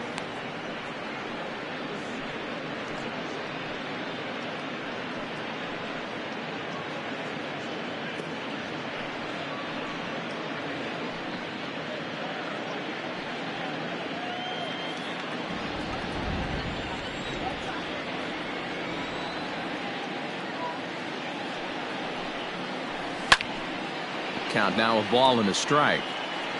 He got the fastball where he wanted and just pulled off of it.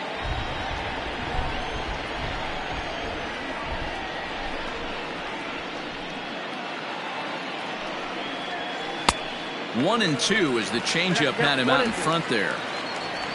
Anderson stands at first with 1 out. Still 1-2.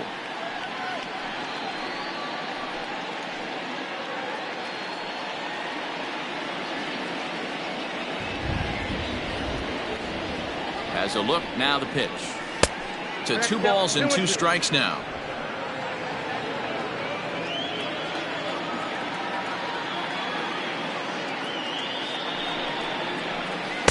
Outside and a full count, 3-2.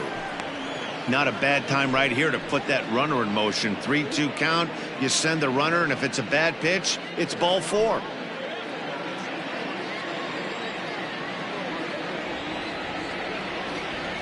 Ready to deliver the full count pitch. Skied in the air to straightaway left.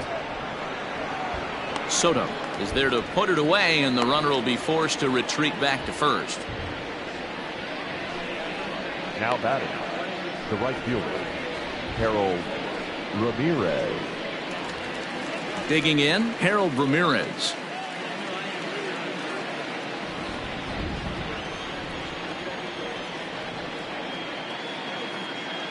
First offering on its way. A ball and no strikes.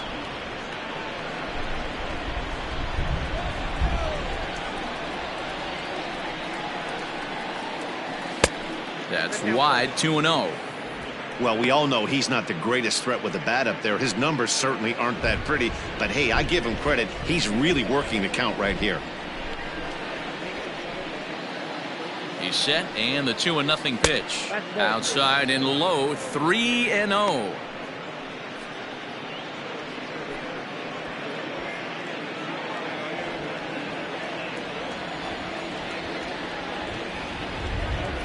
Comes set, now the pitch.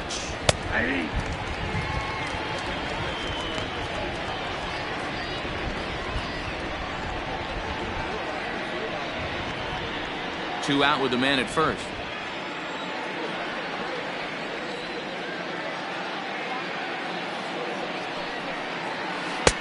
Swing and a miss as he went after the slider there, and that'll run the count full.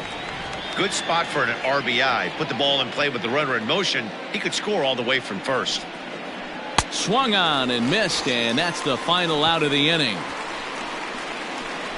One left for Miami.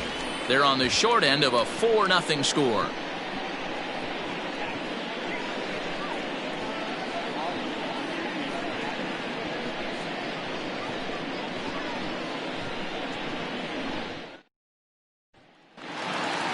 Set now for the bottom of the fifth, and set to stand in as the veteran pitcher, Max Scherzer.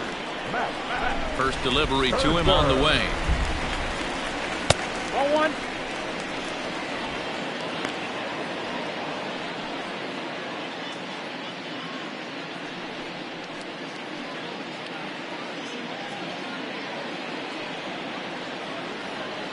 Now the 1-0. Hey!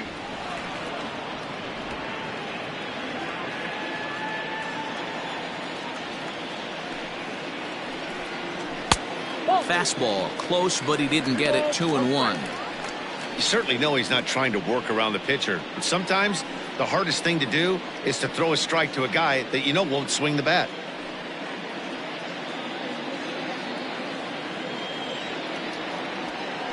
The 2-1 is a fastball that misses.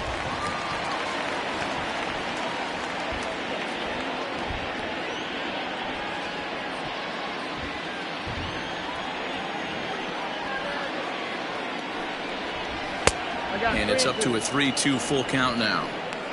Oh, man, was that a hack. He's trying to create his own run support with a swing like that. And he misses with it. Ball 4. And a terrible start to the inning as he's walked the pitcher leading things off. And that's what you want from your leadoff hitter. Shows some great patience and discipline, making the pitcher labor to start the game. The result is a leadoff walk and a chance to make some early noise. Now the Marlins skipper's up out of the dugout on his way to the mound. And he's going to motion for his bullpen here. That'll do it for the starter tonight.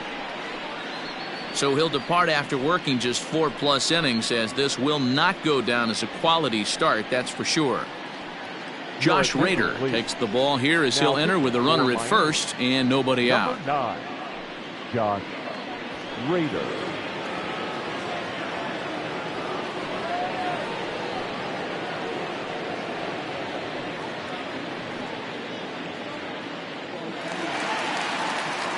Trey Turner will be the first to stand in against the new pitcher, as he'll do so with a runner at first and nobody out.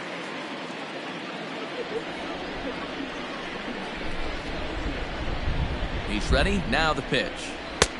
Way behind that pitch. It's 0-1. Well, he kind of tipped his hand right there. His approach is obviously sitting on the off speed because he was so late on that first pitch heater. And there's a fastball well off the plate inside.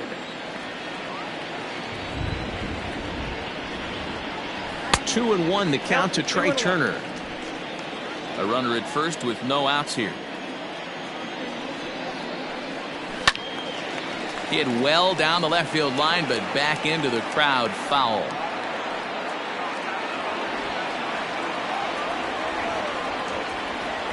He's set, and the 2-2 pitch. Liner toward right center. A dive, but it's off his glove. And that runner will go no further than second, as there are 2 aboard now. I mean, that fires me up right there. Opposite field knock, and in today's game, where every manager is employing hundreds of shifts, to watch this batter go the other way was special. In now is Adam Eaton. as he'll look at a fastball too high for ball one. A hit in 2 tries for him so far.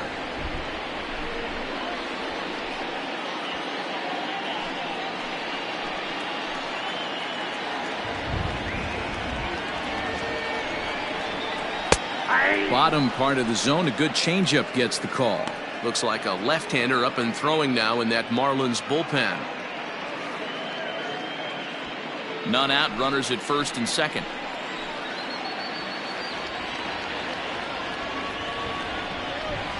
Slowly hit to first. I don't think they can get 2. Fielded cleanly, and he indeed takes only the out at first as the runners move to second and third with 1 away now. Now batting, the second baseman, Howie Kendrick. Into the box now, Howie Kendrick. He was a double play victim last time around.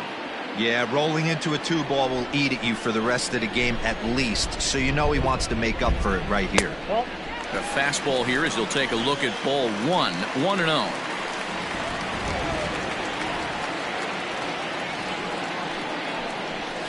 And a strike to even the count. 1-1.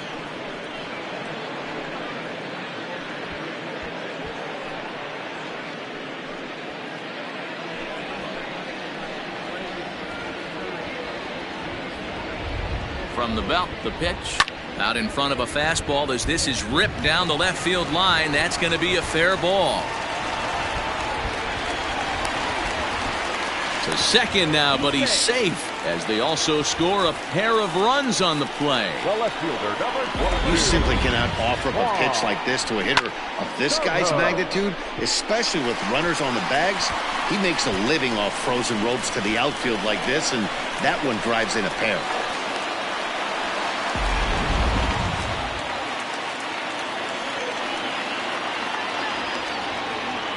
Here now is Juan Soto, as he'll fall behind here as he goes after a fastball that might have been out of the zone. It's strike 1.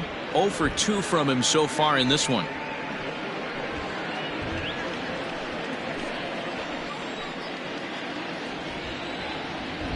The 0-1.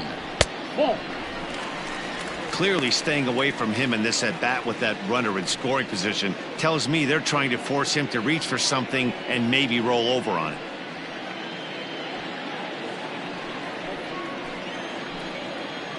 The 1-1. Down the first baseline. Only play will be to the pitcher covering, and the runner will advance to third now. Not a lot you can do with that pitch. That fastball just ate him up inside and gets the soft grounder for the out.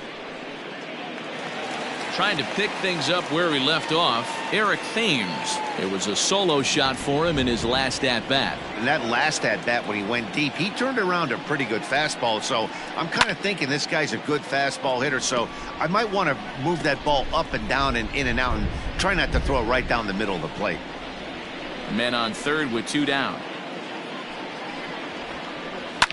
And it's fouled away.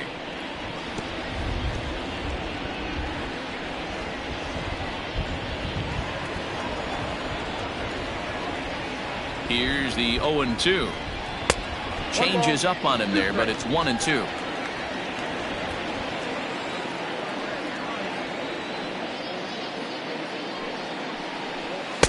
Ball 2. That's off the plate. Ball 2.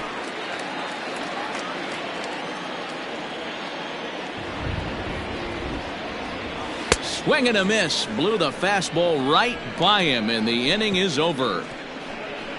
So it's 2 runs on 2 hits, no errors, and a runner left. We're through 5 here at the ballpark. The Expos on top 6-0.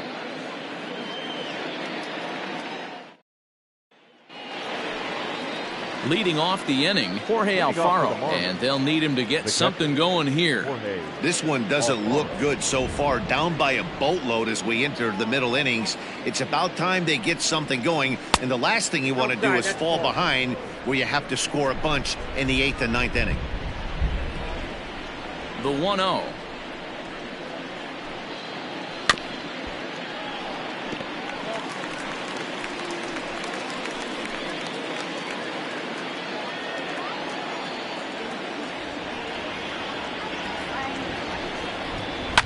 Liner toward right center. And the Marlins had their first hit of the game. Dan, how hard is it to massage your way through such a deep lineup? I mean, even the 8, 9-hole hitters are solid big league players. You know, Mark, these days you're not seeing a lot of defensive specialists in the infield or outfield. If you're in that starting lineup these days, there's a pretty good job you can swing the bat. To the plate now, Josh Rader. And they'll indeed have the pitcher squaring around as he puts this one down. And they'll put the tag on him going to first, but the sacrifice is successful. Sacrifice was in order right there as he gets the bunt down right there. And sometimes it's easier to just tag him instead of making that throw to first base.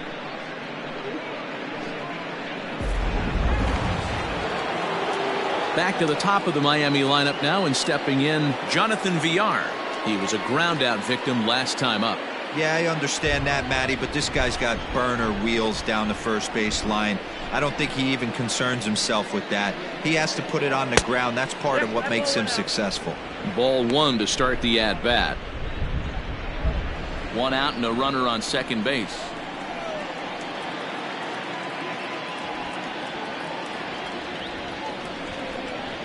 One and one to the Marlins leadoff hitter.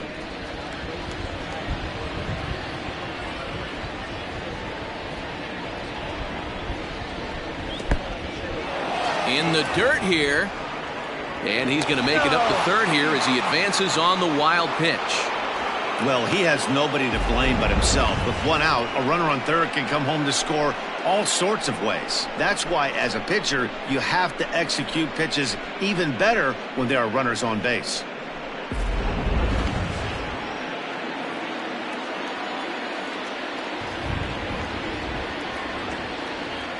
He's set, and the 2-1 pitch. On a good pitch there, had him stretching to get out there, and it's 2-2 now.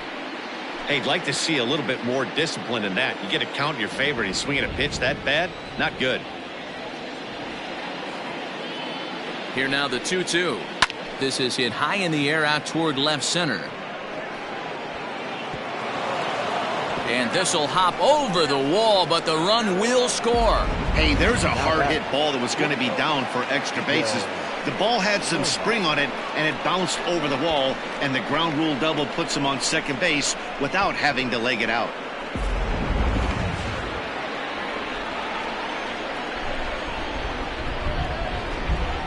Stepping in now, Miguel Rojas, as Scherzer's able to move ahead of him with strike 1. He's 0 for 2 in the ballgame so far.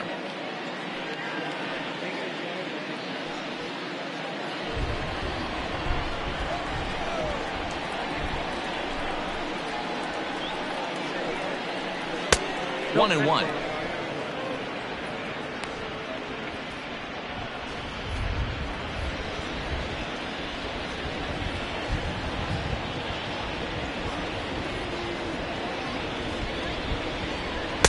And that's high and off the plate. 2-1.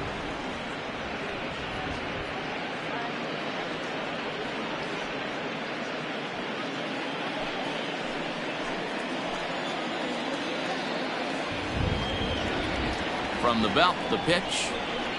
High in the air out towards shallow right. Thames in a few steps as he takes it. 2 down.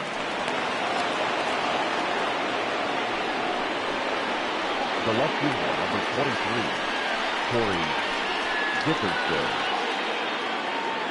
Standing in, Corey Dickerson. He got on top of one and was a ground out victim last time.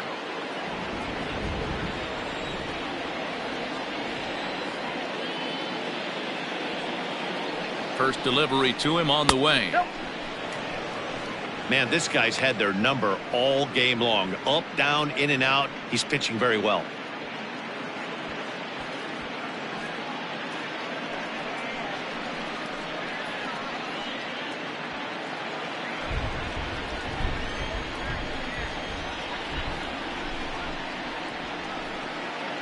The 1-0. 2-0. Now you can see he's working around this guy right here. Why not? First base is open. Walk wouldn't be the worst thing in this spot.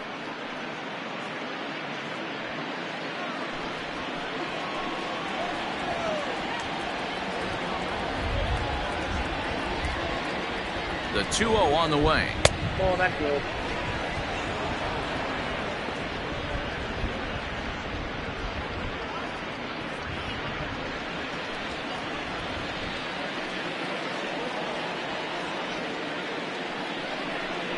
And that misses, ball 4, so it's first and second now with 2 out.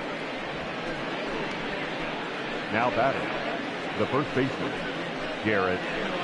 So now it'll be the 4-hole hitter, Garrett Cooper. He's hitless in his 2 at-bats so far.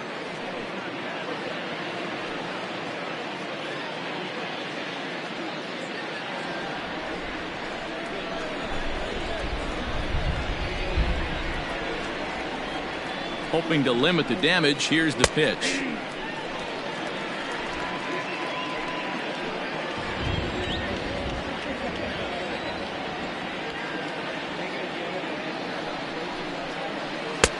That's in there, and he's deep in the hole now, 0-2. Well, you can see he's coming right at this guy, just pounding the ball in the strike zone. He certainly has the advantage now. This guy hasn't even swung the bat yet. Here comes Scherzer on 0-2. Slider whiffed on for strike 3. A great pitch to put an end to the inning. Get a run on the RBI double. Through 5.5. Montreal leads this one 6-1.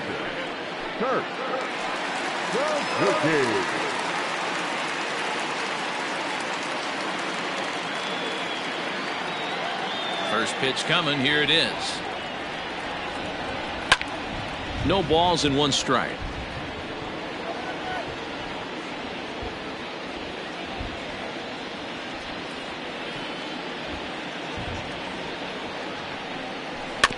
In front of the changeup, and he can't keep it fair. 2 strikes on him now.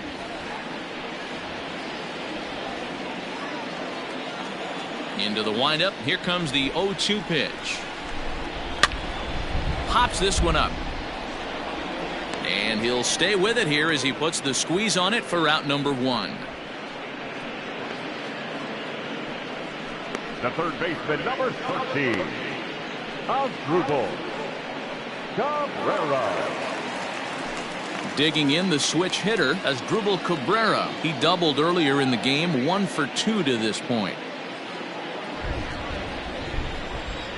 Here it comes. Not surprisingly here, this is on the ground to the right side. On to first, and Cabrera's a ground out victim. 2 away. Now batting, the first baseman, Ryan Zimmerman. Now at the plate, Ryan Zimmerman. He's 0 for 1 thus far. First pitch on its way. And he'll hold off on the slider here to start the at-bat. It's ball 1.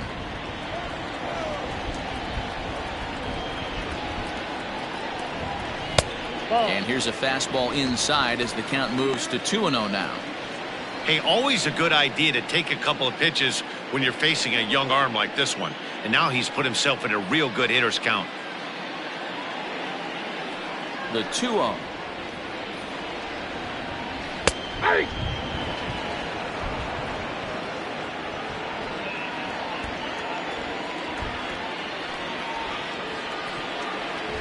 It's a high fly ball headed for the left field corner. If it stays fair, it's gone. And he just couldn't keep that ball fair as it winds up a long foul ball. Tried to bury one down and away, but it's a full count now, 3-2.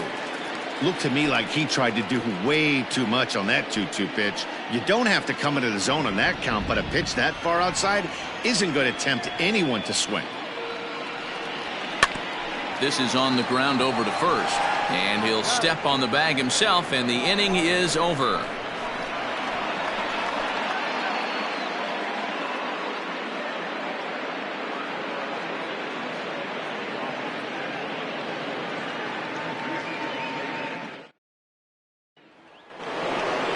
Seventh inning ready to roll, and set to go as the third baseman, Brian Anderson. It doesn't look very promising so far in this one as we move into the later innings. down by a bundle. It's time to get some base runners and hopefully a long ball to get them back into this one. Not where you want the changeup, but he gets away with it for a strike. A couple of righties starting to loosen now in the bullpen.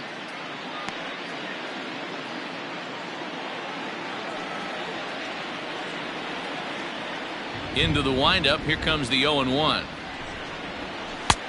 Called strike 2 with the letters. 0-2 now.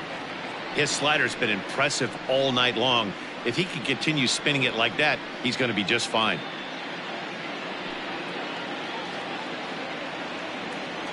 Trying to send him packing for the second time.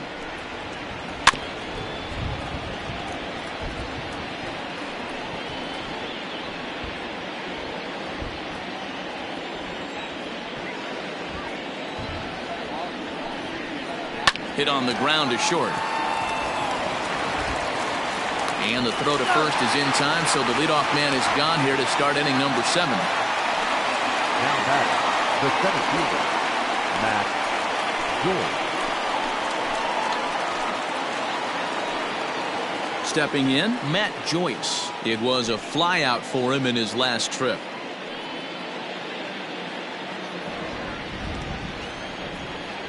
First offering on its way. Well below the knees, laid off on the changeup there. 1 out, nobody on.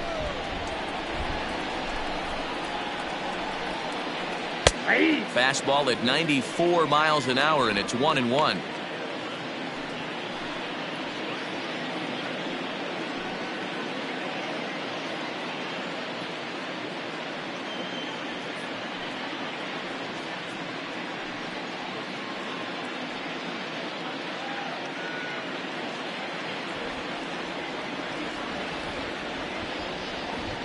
The pitch.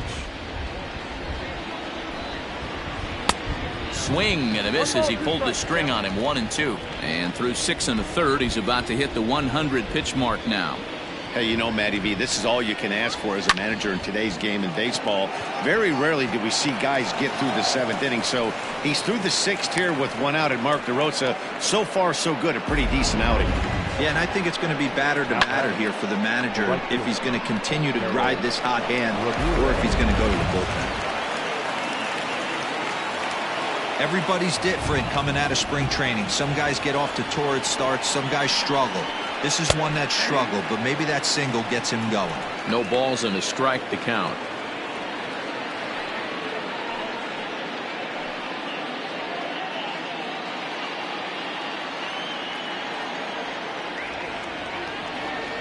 The 0-1 delivery.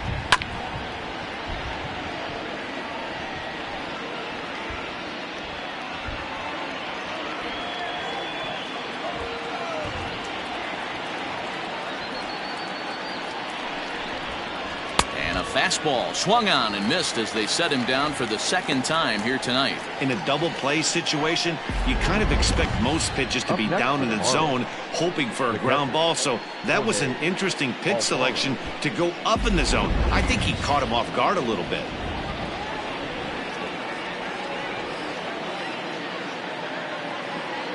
So now to the plate, Jorge Alfaro, as Scherzer's able to move ahead of him with strike 1. 1 for 2 in the ball game thus far.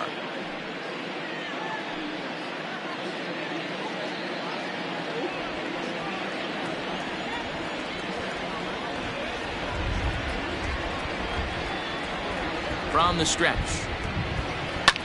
And this is hit hard to the right side. Foul.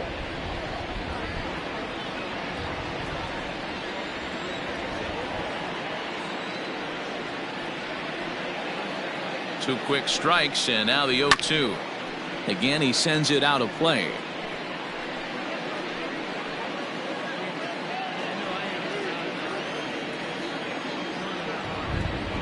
Now another 0-2. On the ground to third. Taken there by Cabrera.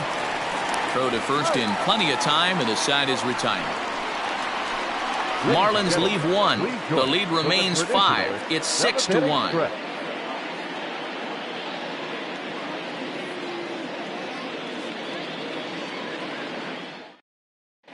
Starlin Castro is up off the bench as he'll be asked to get something started in the home half of the seventh.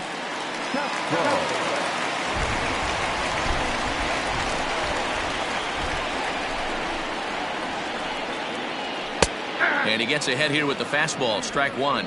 And he's looking to get it going, off to a bit of a slow start this year.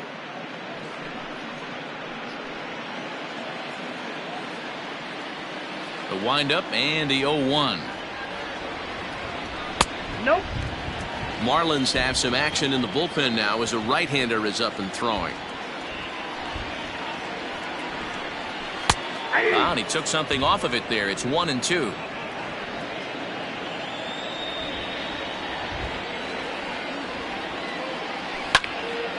Protecting with 2 strikes, went out of the zone that time, but he stays alive.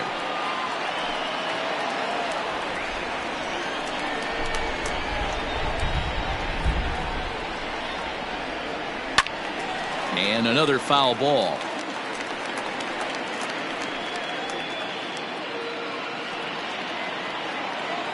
Here he comes again, 1-2.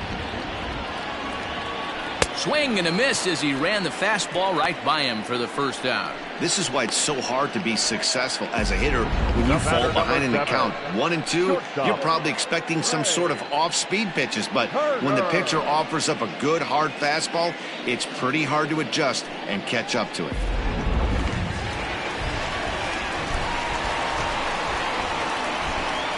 Here now is Trey Turner.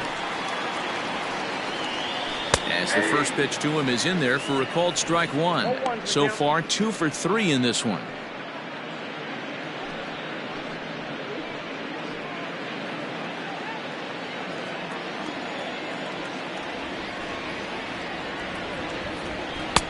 Breaking ball drops right in the chute for a strike.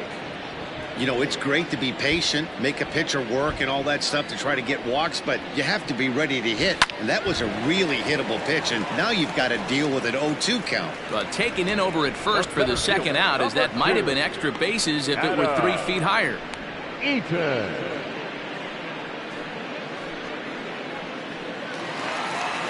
Stepping up to the plate, Adam Eaton. He's working on a 1 for 3 thus far. He's ready. Here's the first offering. And a fastball misses here to start the at-bat. It's 1-0.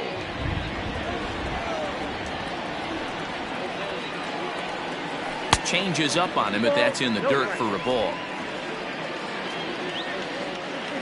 From the windup, the 2-0 pitch. Ball, that's inside. Well, he knows it, but this is the kind of guy you just have to go right after. He's not the biggest threat with the bat, so it's time to challenge him right here.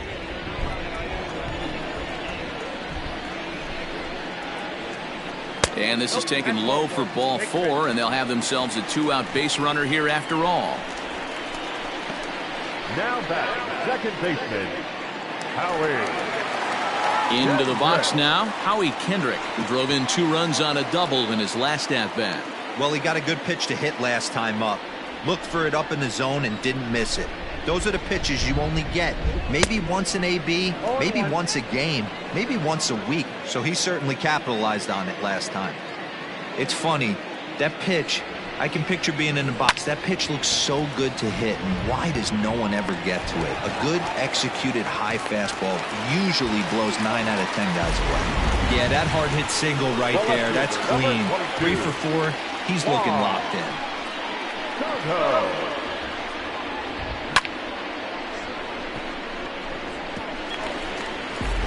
Now the skipper's on his way out toward the home plate area, and I believe that means we're going to have a double switch here.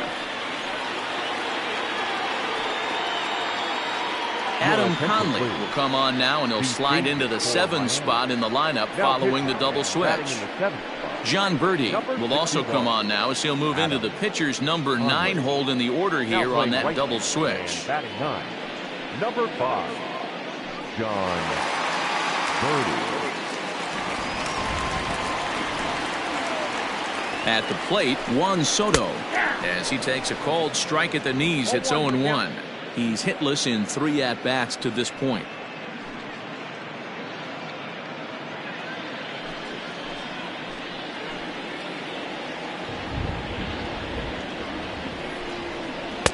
That's over, but low. It's a ball and a strike.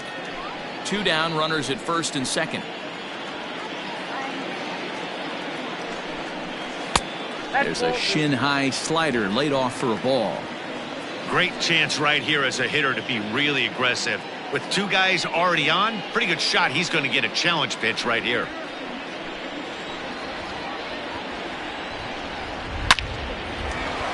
Line drive, base hit to right. Eaton rounds third and is digging for the plate. And he's safe at the plate. And it's now a 6-run lead. Now batting, right fielder, Eric Thames will stand in looking for home run number 3 as we take it back to inning number 4. And this was his second home run of the game as he's been dialed in so far in this one.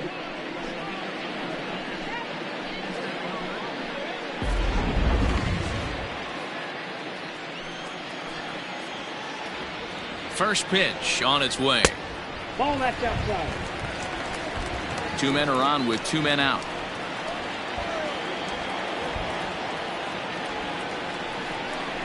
And wow, a very high strike, but a strike nonetheless, and it's 1-1. Might have to change your game plan in the box right here. If he's going to pound away, might have to work the opposite field.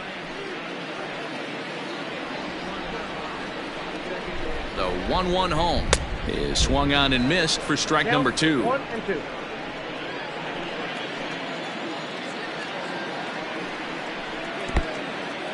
In the dirt.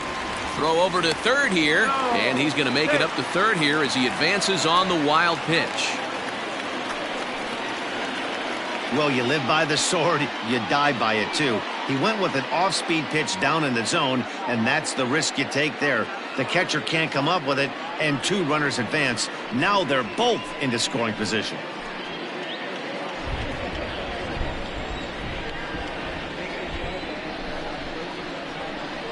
Swing and a miss as the slider sets him down for the final out of the inning. So 1 run here on 2 hits, no errors, and 2 left. 8th inning coming up. Montreal is out in front here, 7-1. Daniel Hudson has been summoned from the bullpen as he'll do so to start the 8th. Hudson.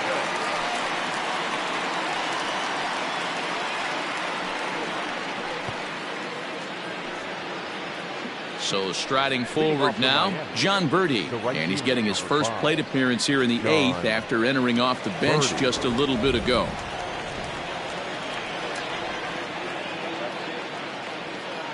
From the stretch. Ball that's out.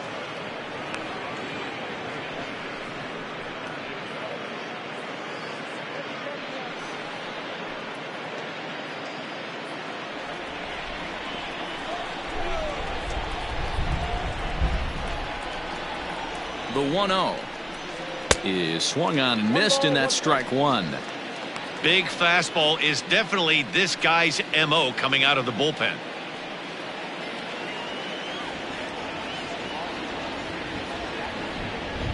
The 1-1. Hudson, originally from the state of Virginia, he's an 11-year vet at the major league level, so he certainly put together a nice career in professional baseball.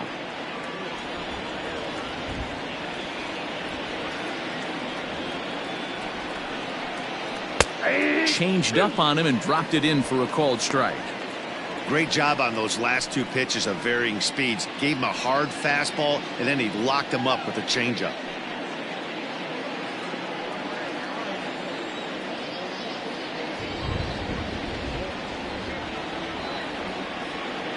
The 2-2. Full count, 3-2.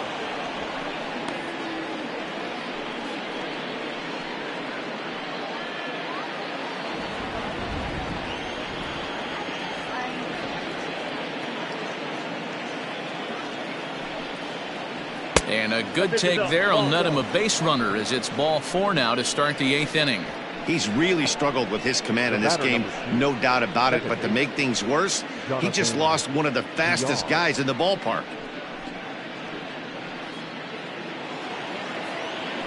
So the batting order turns over now and set to go Jonathan Villar. hoping to build off that RBI double from his last plate appearance. Yeah, give me a repeat performance of that last double. With a man on first right now, let him run and get you a ribby. Has a look, now the pitch. Slow roller down the third baseline. But this is foul for the first strike. All you want is the leadoff man to get on to start a big inning, maybe get a big rally going to claw your way back into this ball game.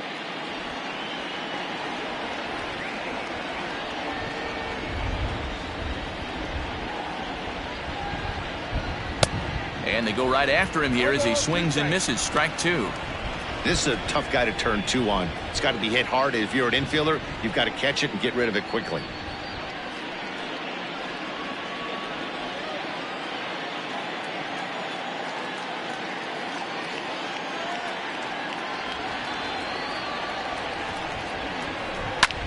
This is hit high in the air out toward left center.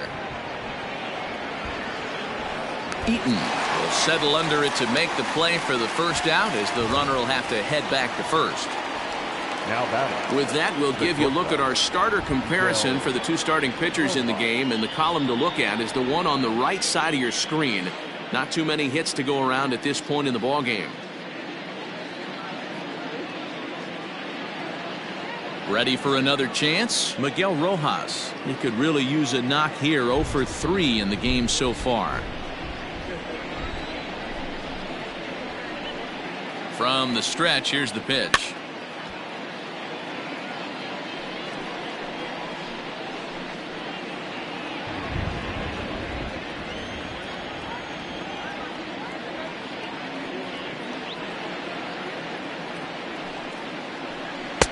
Here's strike two as the slider hits the outside corner.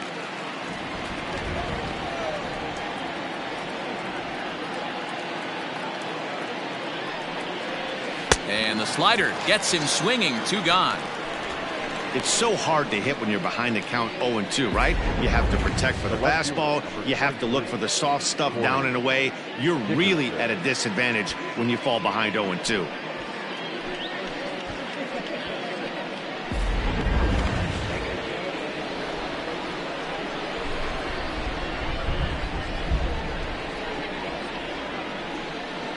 Into the box, Corey Dickerson. He squares it up and hits a bolt to left center. Oh, and it eats him up a bit. Boy, so frustrating as a pitcher. You make a quality pitch on the inside half of the plate right there. Try to bust him in, D-Row, and he fights it off the other way. Yeah, you tip your hat to the pitcher right there. He executed his pitch, but nice job by the offensive player fighting. It doesn't matter what it looks like. A knock's a knock. And that'll bring in Garrett Cooper. He'll look at a fastball in there on the outer half. It's 0-1. He went down on strikes last time up.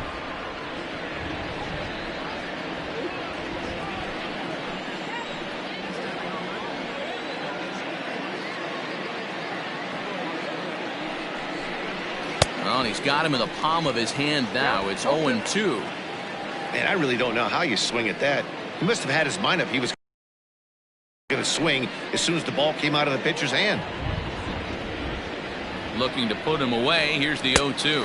And a fastball swung on and missed, and the side is retired. Marlins 7-1.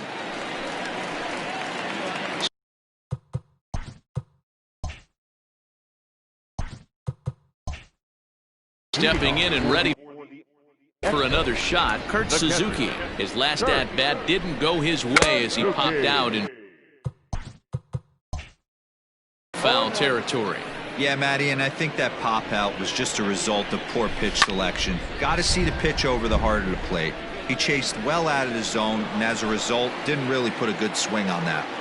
He wants that changeup back right there. Great arm action on that changeup. Hitter was just a smidge out in front. Can't say that I see the logic in this one, but they'll go ahead and intentionally walk the leadoff batter. The third baseman, number 13. Ready once again as Drupal Cabrera. He was retired via the ground ball last time up. Yeah, Matty, expect this pitcher to try and get the same result. That's his last at bat right here. The double play is in order. Anything on the ground, the way this defense is, they could certainly roll too. Wow, this is a perfect example of a wily veteran doing what needs to be done to deliver for his team. Yeah, and just watch this swing. Instead of trying to do too much with it and pull it, he stays inside the ball and is able to smack it to the opposite field for a double. Ryan Zimmerman stands in as he can't connect here. 0-1. Behind 0-2 now. A couple of men in scoring position here with none down. Line towards center field. And this is turning ugly now as this ball's down for extra bases. And a relay to the plate. And not in time as he just crosses the plate in time. I mean, that had to feel good right there, Dan. That's his third RBI of the game and extends his team's lead. They might have this one locked up. Well, I'd say those are always big, those add-on insurance runs. Big RBI right there for a little bit more breathing room.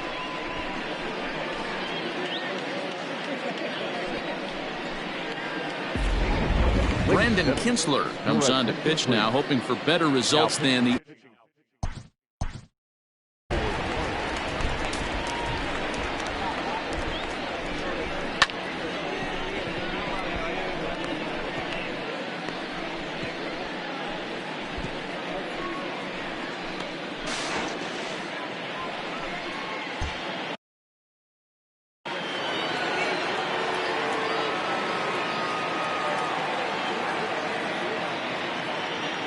Standing in now, Daniel Hudson. Bunt attempt, but this one might have too much on it. Throw to first in time, but the safety squeeze there gets him a run. Wow, a perfectly executed safety squeeze right there, and that's such a tough play to defend when it's done right. It can be risky, of course, but not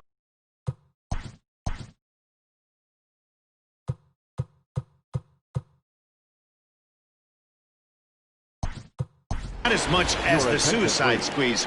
Good call from the dugout on that one. Wilmer Defoe will get a shot here as a pinch hitter.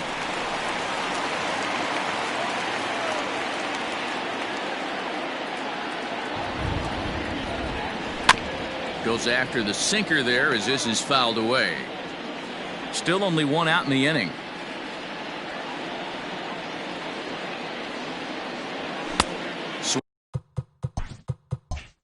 Swing and a miss, and he needs a little discipline here. 0-2. Skied into very shallow right. Birdie will come in a bit and put it away for the second out of the inning. The center fielder, number 2, Adam. Digging in once again, Adam Eaton. He's got a hit in 3 at-bats to this point. Here comes the first pitch. Pulled toward right center field. On the move is Joyce. But it's the right fielder that gets there to make the catch. And that ends the inning. So they pick up 3 runs on only 2 hits in the inning. No errors and no one left on base. Wilmer Defoe will remain in the game in the 8th spot and take over at shortstop. Digging in now, Brian Anderson starting things.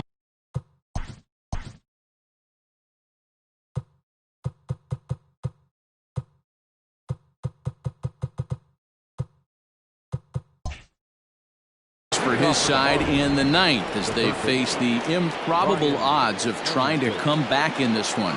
Yeah, not a lot of hope for them at this point, but these guys know these bats still count. At least for their own stats, you can't mill in your chances as a professional. That swing had one purpose, and that was to put the ball over the wall. I guess he doesn't have much to lose with his team down. This swing, high drive, left field and deep. And it's gone.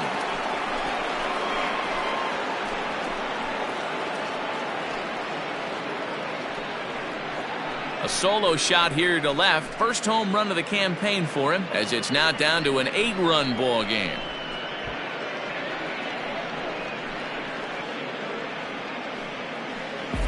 Well, they're not there yet, but a solo homer to lead off the inning will do wonders for any team's confidence. We'll see if the next few batters can continue the comeback effort here. Just need to string some good at-bats together now. At the plate now, Matt Joyce, as he pops the first pitch foul behind the plate. He steps in off a base hit in his last at-bat. Little chopper back to the mound. Throw on to first, so a good comeback there as he gets the first out of the inning. It's a bullpen game for them now as we have a look at the starters' final line. And he was really in command on the mound throughout the evening. Yeah, he looked really dialed in from start to finish. This is the kind of outing you hope for every time you go out there. So I think he'll feel pretty good about the effort he put forth in this one. Strike one to start the at-bat. A little quick on that swing, and he finds himself behind 0-2. Bases are empty, one man out. Now that ball's hit well, deep down the left field line, headed toward the foul pole. And this will get to the wall over near the 336 marker.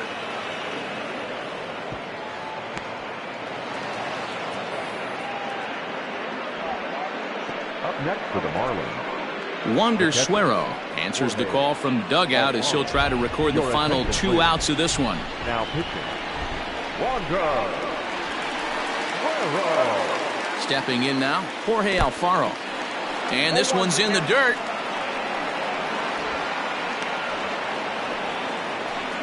Runner at second here with one man out.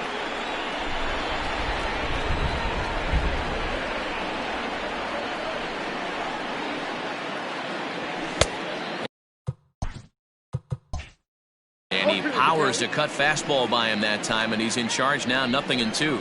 Swing and a miss on the breaking pitch, 2 away.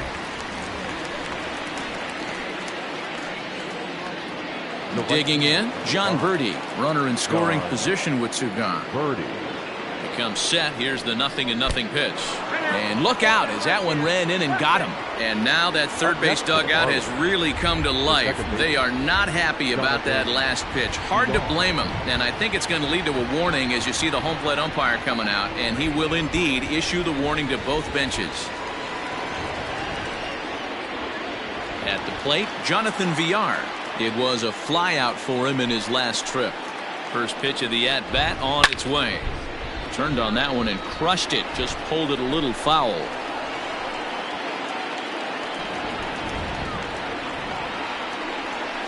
And this is swung on and missed. So now they find themselves down to their final strike tonight.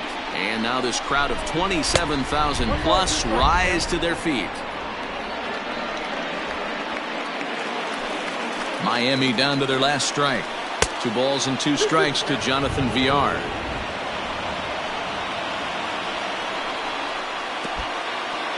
In the dirt here. Good job to corral this quickly as the runners hold on. Has them down to their final strike. Here it comes. And he'll lay off the cut fastball here as this misses off the plate for ball 4. At the plate, Miguel Rojas, 0 for 4 with a strikeout thus far. Well, I've officially seen everything now as they issue the intentional walk with the bases loaded. Digging in and looking for more, Corey Dickerson, 8th batter of the inning now with the bases loaded and 2 away. And, oh, look out as that pitch ran in and got him. And that's going to force in a run. So here's the cleanup hitter for Miami, Garrett Cooper. And these guys are making a little push here. You have to like the effort despite the odds. Yeah, you really do, Matt. Look, they still have a significant hill to climb. But, hey, they string a couple of hits together here, and all of a sudden this thing feels doable. And he'll make the catch to end it as the Expos have come back to even up this series at a game apiece as this ball game is over. It's always nice to give your fans at home something to cheer about, and they definitely did that right here, coming through with the big win at home. 10-4 the final in this game. The Expos took the lead in the second inning and rode that until the very end. Max Scherzer notches his 3rd win of the year. Pablo Lopez was only able to work 4 innings as he takes the loss. So that'll put a wrap on things here this evening. For my partners Mark DeRosa, Dan Plesac, and Heidi Watney, this is Matt Vasgersian. This has been a special presentation of MLB Network. Good night, everybody.